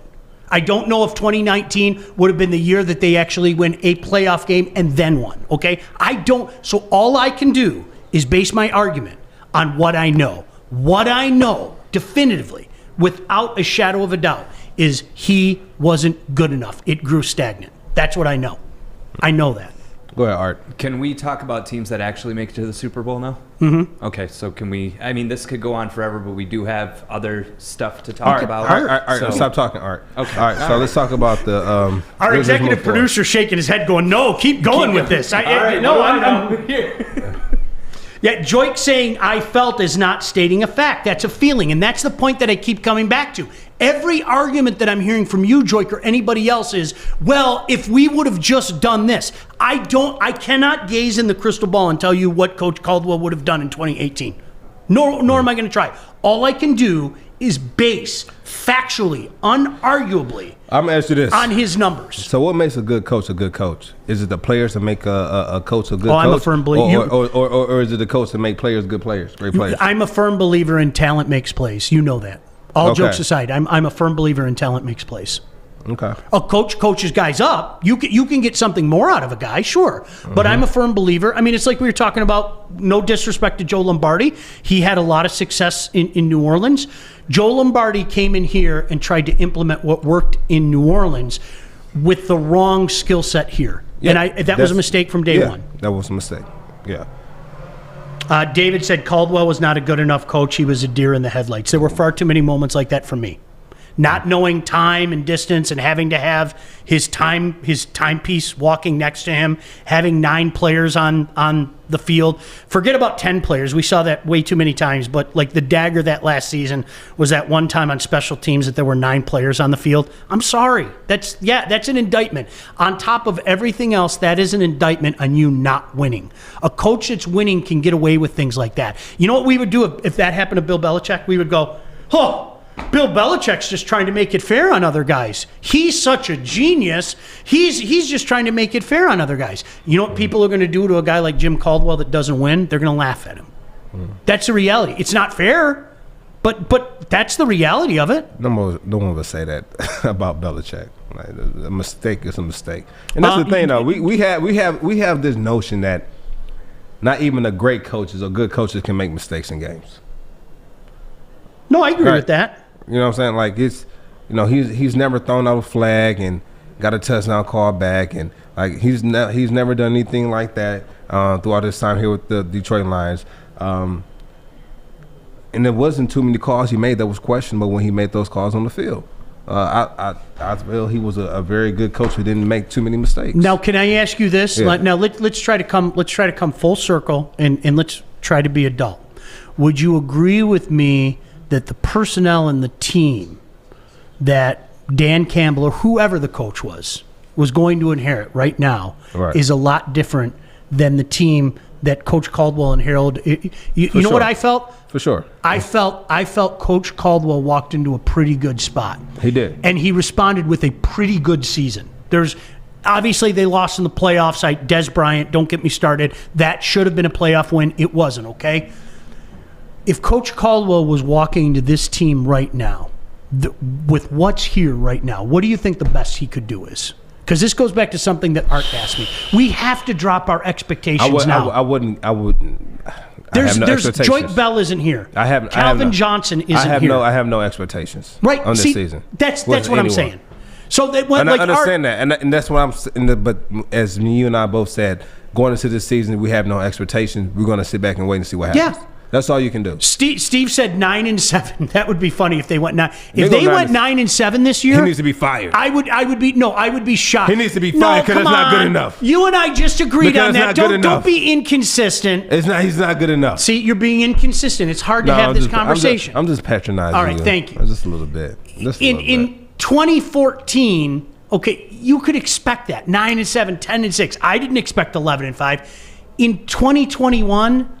You can't expect 9-7 out of this team. No, you can't. There's too many. If he goes 500, that was funny, Steve. I'll go. What did Steve say? No, Steve said 9-7, and then put the laughing emoji. Yeah, if they went 9-7 this year, my jaw would hit the floor. That would tell me they're ahead of the process. Joik, you said it yourself. Your team had a window of opportunity. Okay, you had 2 years. Yeah, 24 months. That's okay, what did you guys do in those 2 years? You had one playoff appearance and a loss. Yep. That's not good enough. Yep. I'm not being mean. It's not good enough. Well, we had 24 months when we had Swartz. When Caldwell got there, we had 12. 13 and 14, okay. All right. No, I get it. It was 13 and 14. No, I get it. Right. Yeah. 15 was totally You different. guys did underachieve in 13. Yeah. Fell apart. Right, fell apart. And then in 14 was when Caldwell came in, took that same team and took us to 11-5. I want you to understand that as well. Yeah. And so, similar team, took a team that was 7-9, and it took us 11-5 the following year. That's a good coach that's not a mediocre coach. And then in 2015, we lose most of our defensive line. We lose Sue. We lose who else we lose? We lost Wilson. We lost. We didn't want to pay. Who was that? That George. Defense was special. It was a special defense. It was. We had Jason Jones. That's why I hated seeing it wasted. I mean, I hated seeing it wasted. It was wasted. That defense was wasted. Let's be honest. I know it hurts. We lost a lot of people. We lost a lot of people on defense. So 2015 was a totally different year. Totally different year. So I can't compare that. I can only compare the 13 to 14 season when it had Swartz and we had Caldwell. All right, so you would agree with me. As a player on that team, it wasn't good enough. No, we weren't. No, we had to. I thought we was going to go deep in the playoffs that year. So did I. Yeah. And we got it. Expectations changed during the season, right? I'm not going to blame that on Caldwell, though. No. I'm not blaming that on at the end of Caldwell. and I agree with you, but this goes back to the Marvin Jones argument, okay? A lot of what happened with Marvin Jones in Cincinnati wasn't his fault. Okay. Marvin Lewis. Did I say Marvin Jones? Yeah. Marvin Jones was pretty damn good in Cincinnati. I hope he stays here. Marvin Lewis. Stay here. I hope he does. A lot of what happened to Marvin Lewis in Cincinnati wasn't his fault. I mean, the Browns are a disaster. Okay, the family that owns the team, they're a disaster. But at the end of the day, what are you judged by? Your record. Marvin Lewis is going to be judged by his record, and guys like me are going to say you went 131, 129, and 3. And what are players judged off of? Your numbers. Right or wrong, you are. No. And it's not fair. It might not be numbers all the time. Well, I think with Matthew Stafford, people pick and choose what they want to judge Matthew Stafford by. It's the eye in the sky. We're judged by the eye in the sky. Oh, the tape? Yeah. We're judged by a body of work. Because if you want to go off stats, they don't go off stats, right? Until you get in the NFL, because stats before the NFL doesn't matter. Kenny said the Caldwell teams were still trending upwards. I'm sick of trading out these coaches every 4 years. I'll disagree with you wholeheartedly on trending upwards. How so? They went 9-7 in 2016 and made the playoffs. They went 9-7 in 2017 and missed the playoffs and missed in miserable fashion, losing to the above aforementioned Cincinnati Bengals to get knocked out of the playoffs. That game was a crap show on Christmas Eve 2017. You had no business losing to that team. So in my mind, they took a step back. You know what it is though, and we have this, and this is facts, and this has nothing to do with numbers. This has everything to do with the level. We play to the level of the competition we're playing against, and so the games that we don't supposed to have a shot, we're hanging in there, and the game we should blow a team out, we might barely win. I hear you. You know, or even lose. And so that's the mentality we have here as an organization that I don't know where it stems from. I don't know where it stems from. Because you go out there, you still play hard. Change your culture. Yeah, you still come out, you play hard. You go through your week of preparation. You're doing everything in the right way, right? But you get to the game, and it's a team that shouldn't be in the same.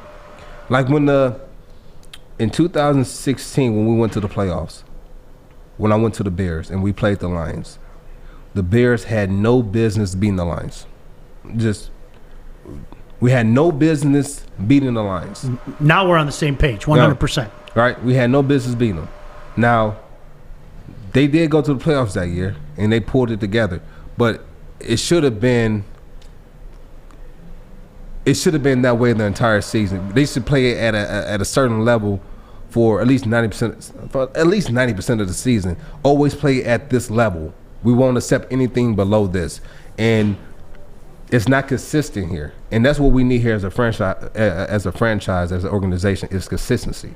Because that what makes a great quarterback. That what makes a great coach to be consistent at winning, or a bad coach that's consistent at losing. Mm-hmm. That what makes any player great, the way you prep. The horrible starts in the 2017 season was an indictment on Coach Caldwell as well, to your point. There were games, remember against winless Cleveland, they got themselves buried in that hole, and they had to come roaring back. Kenny, please tell me you're joking with this comment. I mean, because this goes back to expectations. If I'll have a conversation with you if you want to be an adult, but this is silly. I don't. Kenny said the Dolphins missed the playoffs with 10 wins this year. Do you fire the coach because 10 wins isn't good enough? Okay, stop.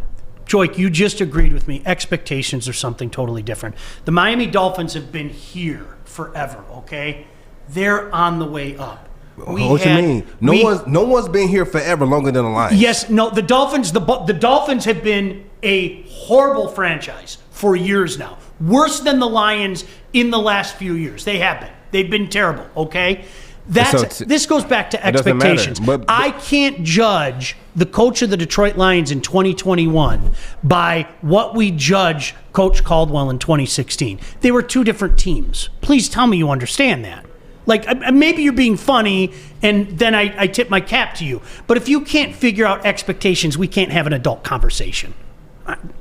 I'm not being funny there. I'm being sincere. Joik, by your own words, the 2014 Detroit Lions expectations should be here. Yeah. That was a darn good team. Our expectations was here, and we got here. Yes. So with that being said, I'm not gonna say we were down. So with that being said, so Joik, with that being said, 2013 we were down here. We can't hold the Detroit Lions in 2021. We can't hold the expectations to this point. No. We can hold the expectations for the Lions right here. This is our expectation right here. We need to meet this bar or exceed it. Thank you. But that's ours though. That's the Lions comparing themselves to the Lions. Don't do it. Why not? You want more. That's what I'm saying. That's what I'm not saying. Kenny, to your point. What I'm saying. No, you missed what I'm saying, Sean. You missed what I'm saying. I'm not saying that this is good enough. I'm saying this is our standard. 11-5 is our standard. Going to the playoff, that's our standard. We need to meet this bar or exceed it. And you didn't. And we didn't. But this needs to be our standard, though, Sean. Okay, let's go. I'm with you. All right. I agree with you there. And That's what I'm Kenny, saying. to your point, if the Miami Dolphins turn around and go 9-7 next year or 8-8, yeah, I'd be asking a ton of questions because you're 1 year older, and all of a sudden you don't have the excuse of this is a young, exciting team, and you have to remember, that ownership group has been a complete disaster. Let's be honest. It's part of the reason Dan Campbell has interim head coach on his resume is because that franchise has been such a disaster. So finally, if you remember, they sucked. They were accused of tanking. They got a whole bunch of high draft choices, and they saw the fruits of their labor. So this is a step up. If they take a step back, then we have the argument. Come on, it's not that difficult. We got a break. He's Joik Bell. I'm Woodward Sports. He's going to punch me during the break. So glad you can join us. I'm looking to bring on another HVAC tech right now. We are recruiting 5 to 10 techs a month. We're looking to grow and expand. Every new tech we hire is from Northwestern Tech. The hands-on training is fantastic. They're always my first call. We love hiring Northwestern Tech grads. They come out trained and ready to work. Our program is only 10.5 months, and our next classes are starting soon. So why wait? I'm looking to hire Hire a graduate of Northwestern Tech. Northwestern Tech. Northwestern Tech. Northwestern Tech.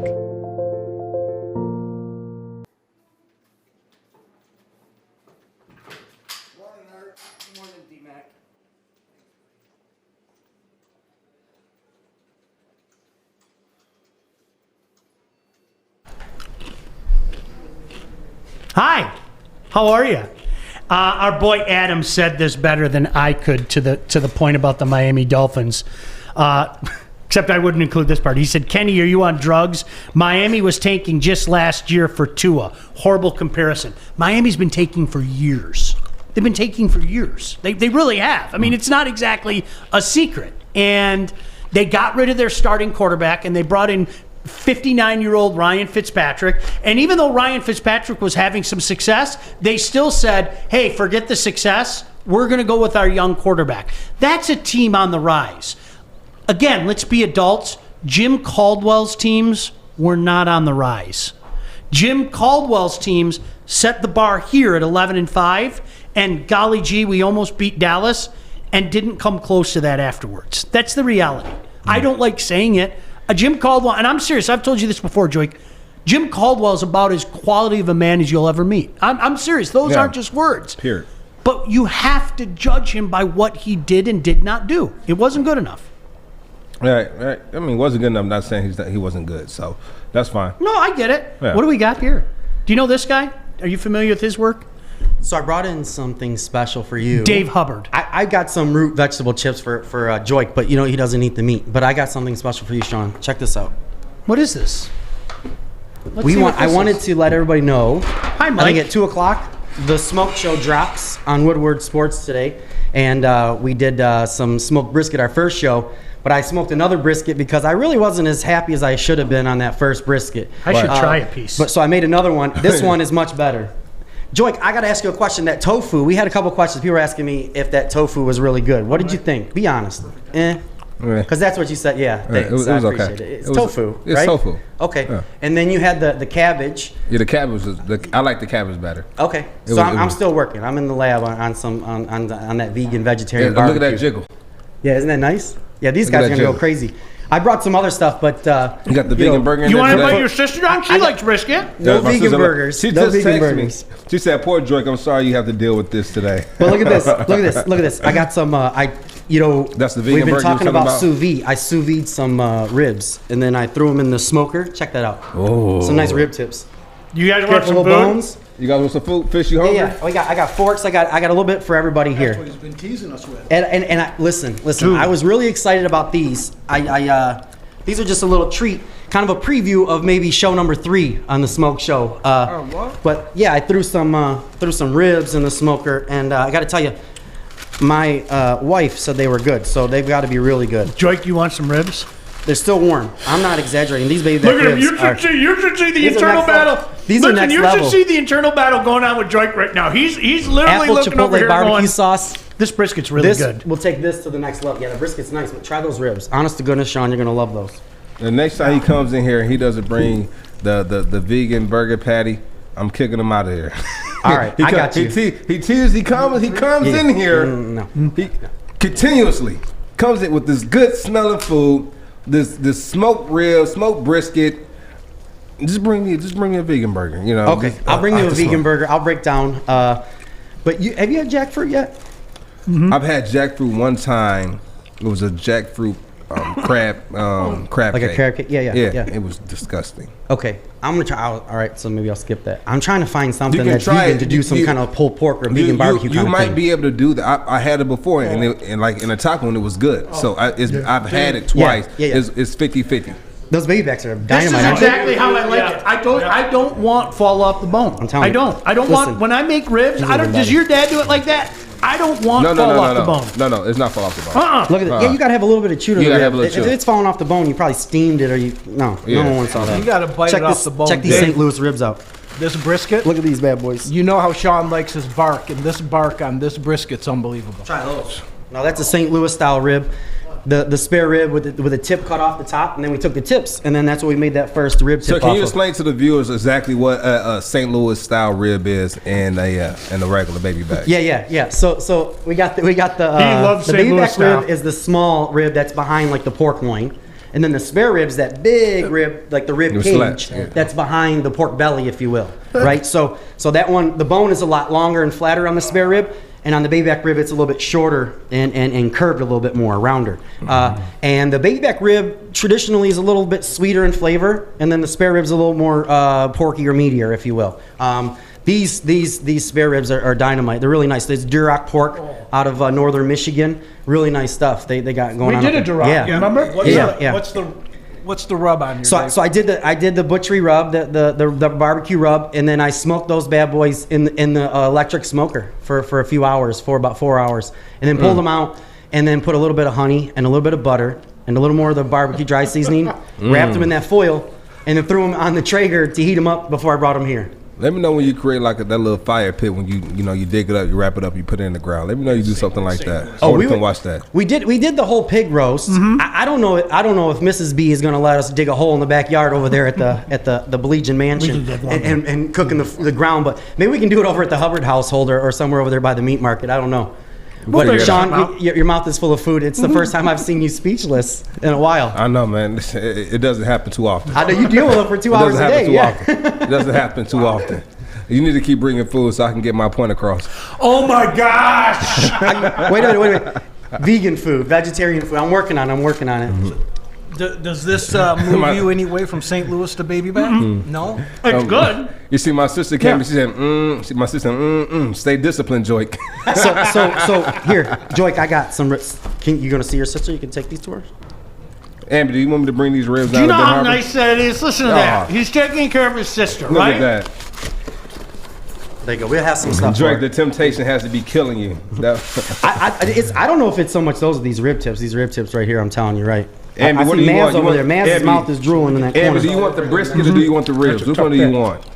He has brisket. He has some baby back ribs. He has some St. Louis ribs. How about we send her a little bit of everything? A little care package. You want a little care package, Amber? There's enough brisket here to feed the whole seconds, team. You have about 10 seconds to comment something on this page. We're going to start the countdown.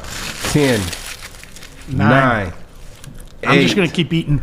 7, 6, 5, 4, 3. Yes, I want some, Jake. I Two. I just spoke for her. There's an 18-second delay on the stream, so she technically has like 30 if you really want to, give her a chance. We'll He give her did a raise chance. his hand too. Okay, but he has to wait. Nobody called on him now. He got to. Oh, I'm sorry. We'll hook your I was sister outside. up. I raised my hand because I wasn't I trying to told be you, tactful. I wanna cook for your sister. But Art, he's earning that. He's earning like he's past the. You can, I gotta wait to be called on. He can like raise it as he's talking. You be like, okay, he's earning more that's respect. allowed now. Thank you. Yeah, for sure. You getting there?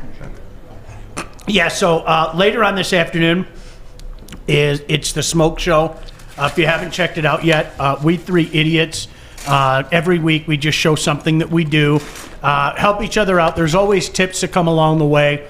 We did some steaks. Look at this. Look at this. They brought me some chips.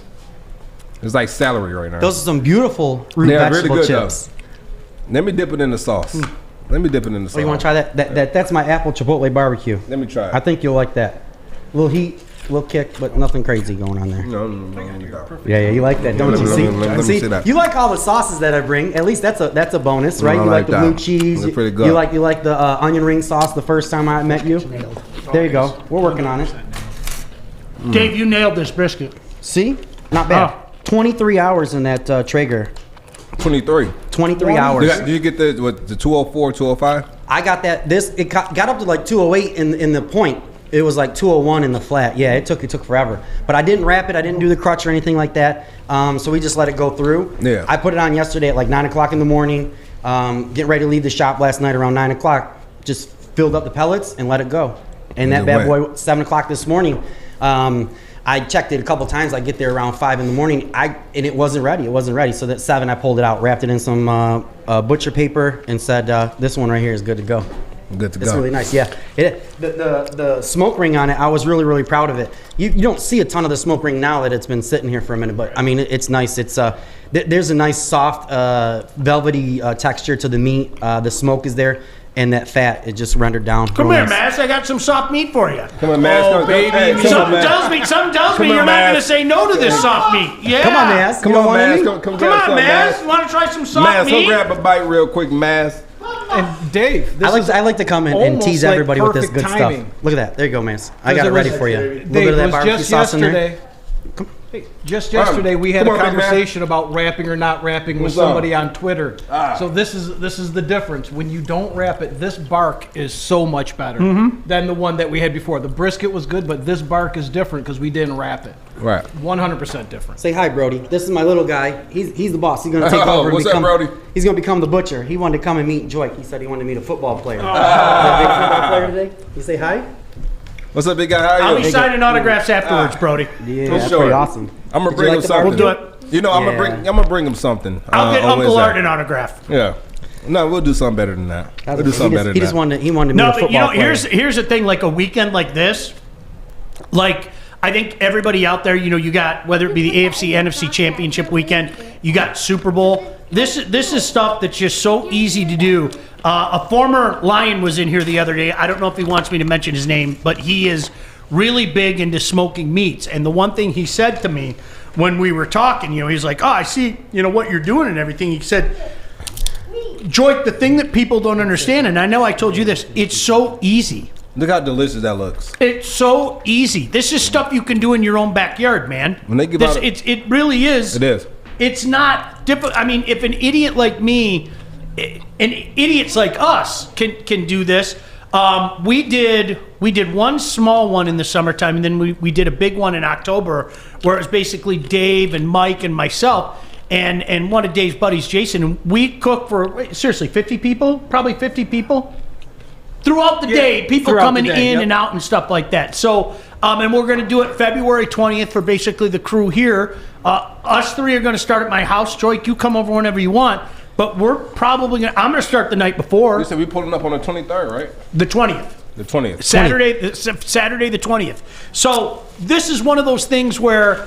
February 20th. This is one of those things where I'm going to start the night before, probably like 9 o'clock in the morning. These guys will be over at my house 5:30, 6 o'clock in the morning. Do I have to bring some sides? You don't have to bring a damn thing. I'm going to bring a side. I'm going to bring the baked beans. You can bring anything you want. You don't have to bring anything. No, listen. Wait, they're going to be baked without pork? No pork fat, no bacon? No, I'm going to make it.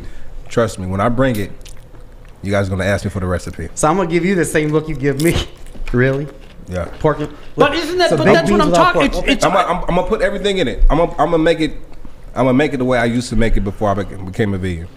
I'm gonna make it with the bacon. Awesome. I'm gonna make it with the green onions, the green peppers, the onions, the red peppers, pineapples. Maz, do you like baby meat now? I can't give you all. I'm gonna give you all. It's my mom's recipe, and I took it and I perfected it. So whenever I come over or I have like a barbecue, they always ask me, "Joik, are you making the baked beans?"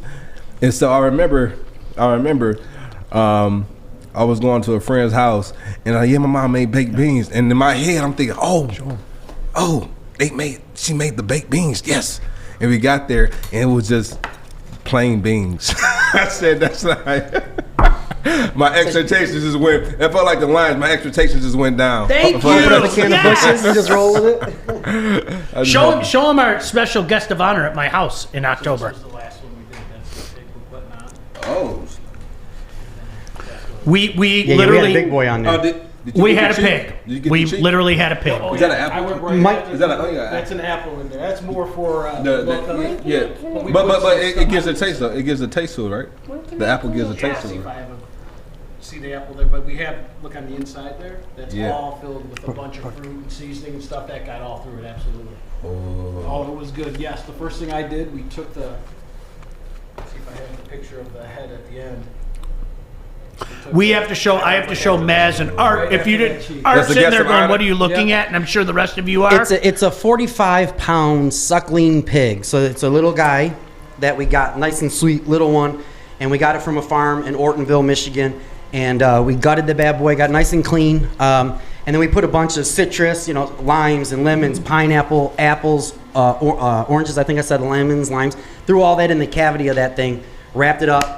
And then we threw some apples. When you and guys some wrap oranges it in up, his you guys mouth. do like some type of thread that y'all kind of sew it together. No, we pull it together and we just laid it in there in the smoker because the smoker's big enough because it's little. All right. Now, if you got a bigger pig, yeah, we'll take some twine, maybe tie it up with some butcher's twine and Yeah, kind of butcher's seam it up twine. because we want to keep that moisture in there and Yeah. kind of smoke it, or not smoke it, but steam it out a little bit.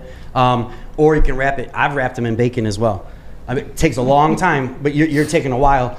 But 30 pounds of bacon later, you wrap a whole suckling pig in bacon. I'm telling you, this thing cooked, about 20 hours later. It's like layers of crispy, porky goodness. We need to break. When we come back, we're going to talk about the AFC NFC Championship games. We have a near professional gambler in the room right now. Without any hints, there's a near professional gambler in the room right now. Speaking of gambling, it's finally here. You've heard the name everywhere. It's MyBookie. They're the industry's leading online sportsbook and casino. Look, you can make bets. I thought it was never going to happen. It's here. It's real.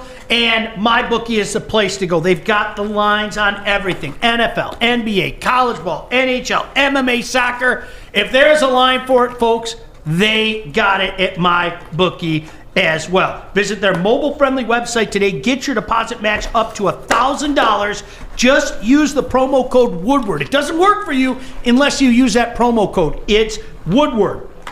Best part is they make it simple with a variety of ways to deposit instantly, including credit, bank transfer, Bitcoin, and more. Whether you're at home or on the go, on your laptop or your phone, it's so easy, and MyBookie is leading the way. It's not too late to make your New Year's resolution a resolution to get paid. Bet, win, get paid at MyBookie. But listen, it only works if you use that promo code Woodward. So get on it.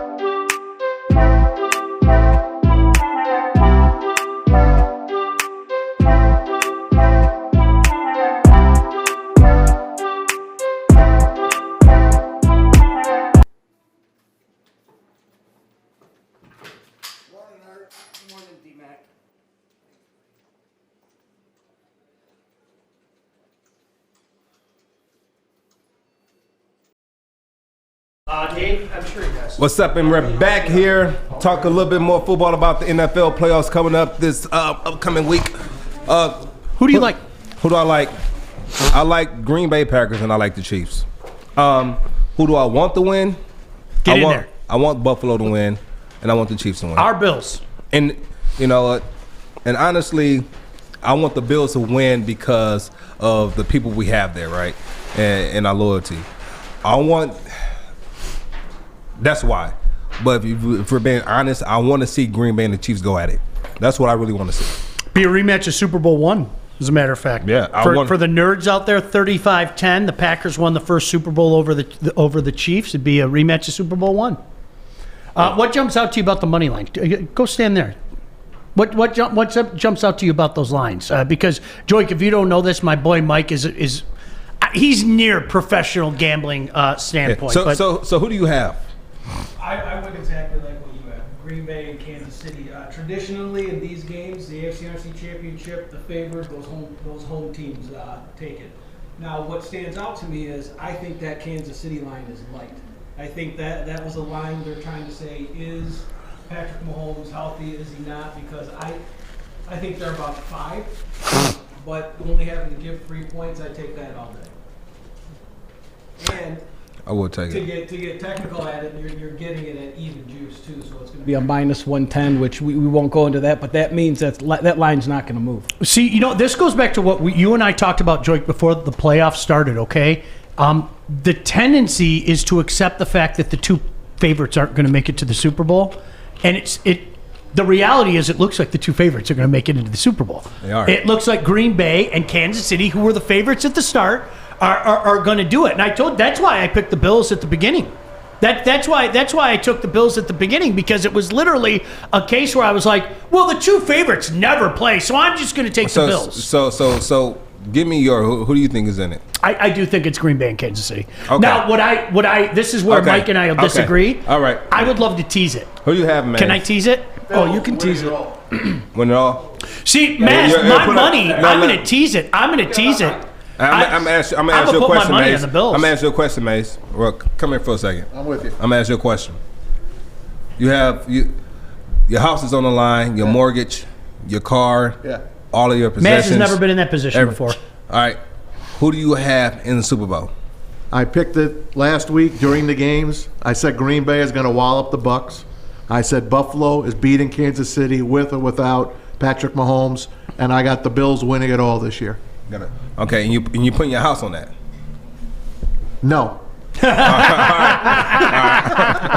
See, Sam, I picked the Bills at the beginning. I'm not putting my house on that. Now, would I bump those lines? Would I do like a 2-team teaser and buy myself some wiggle room with the Bills? Absolutely. Yeah. Absolutely, I would. So when you're saying you're teasing it, you're going to tease the Bills up to 9? Yes. Absolutely. 1,000%. That's a great way to go. Yep. When you're looking at teasing, you want to bump through those key numbers. You want to get out of 3, get out of 7, and get past 9. You'll be at 9. But when you do tease, especially when it's a tight game, always tease up the dog. Yeah, absolutely. That's what I would do. I would that line as is, Joik. I don't feel good about that. But if you gave me the Bills in 9, I'll take it.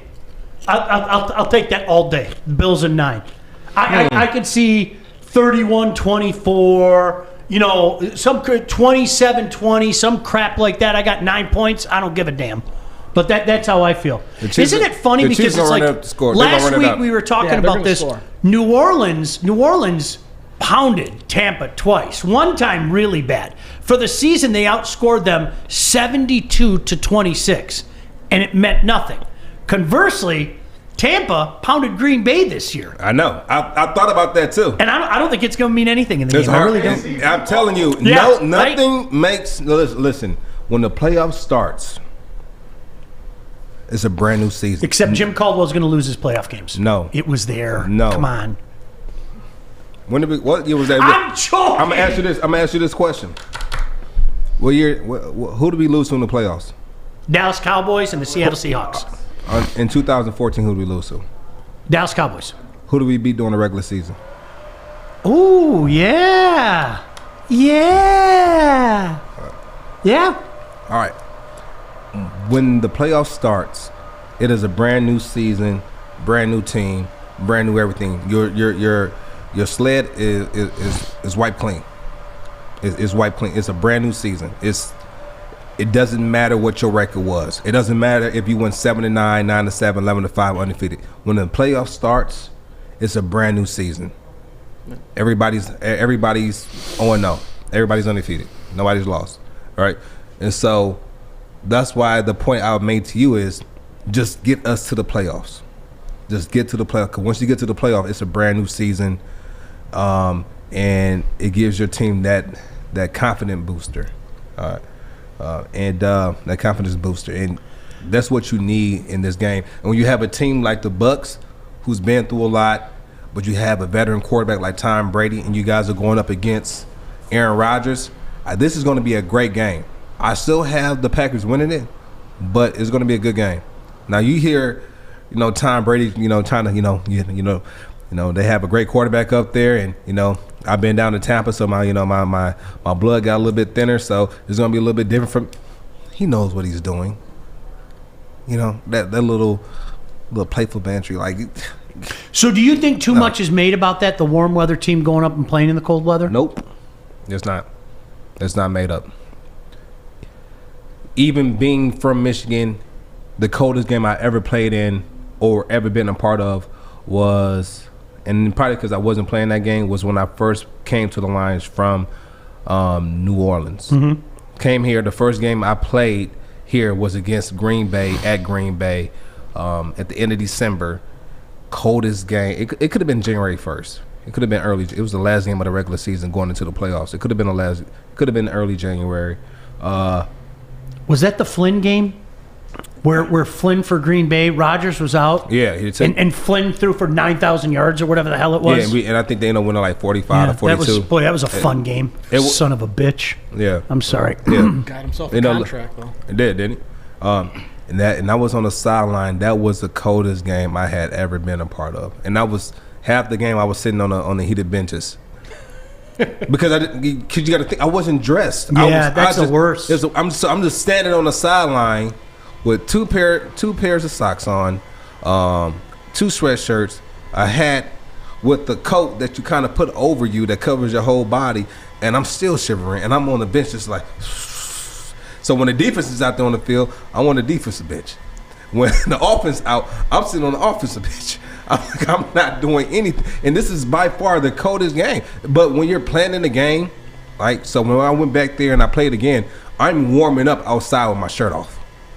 It's a different mental mentality, right? It's different mentally, right? And so I remember Sam Gash. Do you remember Sam Gash? Yeah, absolutely. We're playing, so they playing. He's coaching. He goes outside with a visor on and just a polo shirt with nothing underneath. I'm like, bro, do you really think you're still playing, coach? Do you really think you're still playing? And so he did that the whole first half. I'm like, man, he's a tough guy right here. He gets back inside, and we leave. We go back out for the second half. While he's layered up. Yeah.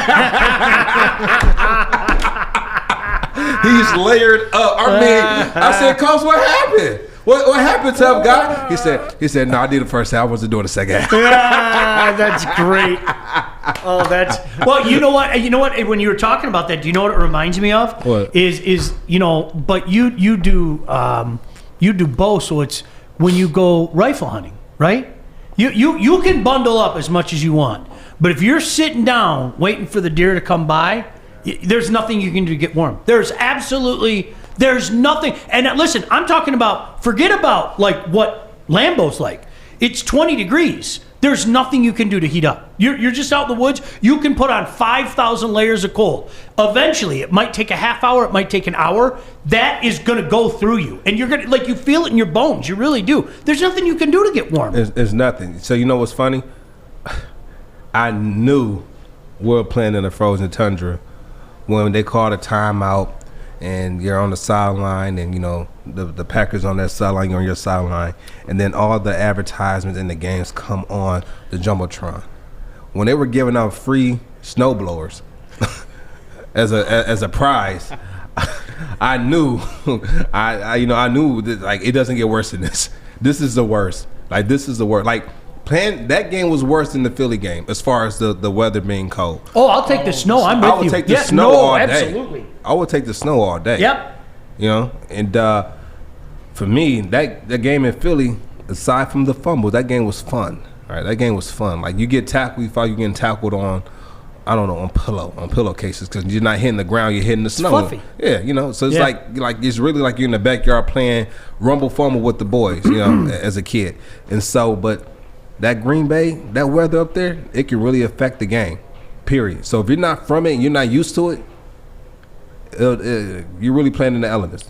All right, let's get it down then. Let's get, and Mike, while you're here, let's start in the NFC. We all think Green Bay to cover. Yep. You think they cover 3.5? With the inside information from Joyce saying that the weather, this cold weather is going to impact the warm guys? You know what? I'm going to say 31-21. Green Bay 31-21 over Tampa. So you're going over in the points. Yep. You're going over? Yep. Barely. Yeah, barely. You're going right over. I like Green Bay, and I like your 31, but I'll go like more of a 31-14. Oh, so you're taking the under? I'm taking the under on that one, yeah. Listen to him. He's the better. I'm telling you this. Saturday, -6. Sunday, -1. Ooh! All right, I just dropped down my number. Sunset. And listen, Sunset. 31-17. -8, -11. And here's the beautiful thing with that number, the under. with the over. It's a popular game. Everyone's going to be watching it. Everyone's going to bet on it. And what does everybody love to bet? The over. So that number is going to go up. So wait, and you'll get a higher number and take that under. All right, AFC. It hurts me because I picked Buffalo from the beginning, and I'm rooting for them. But I'm not going against Kansas City. The logic is the favorites never win, but I can't pick against either one of these favorites at home. I just can't. So I'm going to go, even though I picked when the playoffs started, Green Bay over Buffalo, I'm going to go Kansas City 27-20. How's that? 27-20? So you're going under in that one, too. All right. I like I'm taking Kansas City. Like I said, I think that's a low number. That's biased because they've seen Buffalo run through everybody. They think Mahomes is hurt. Mahomes scores like 36 points a game. I'm going to go 38-28. Really? Yep. I think it's going to be a shootout. I don't think Buffalo runs the ball. I think they're throwing it. You said what? Buffalo 38-28. 38-28. I mean, I'm sorry, Kansas City. Yeah, I got you. Kansas City. All right. I have Green Bay.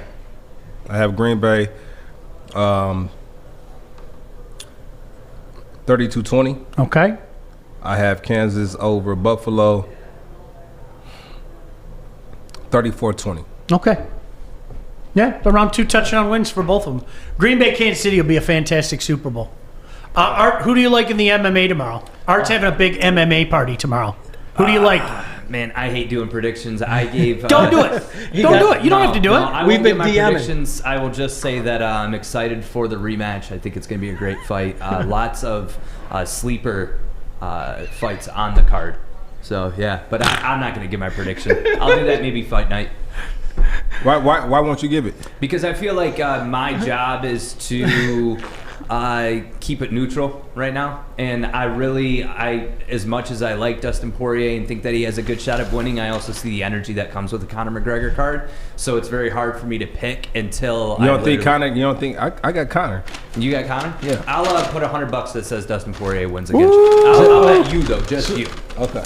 I regret saying that. Why did I? Scott said Packers 19-13, that Buffalo 34-28. Sebastiano said Mike is a unit.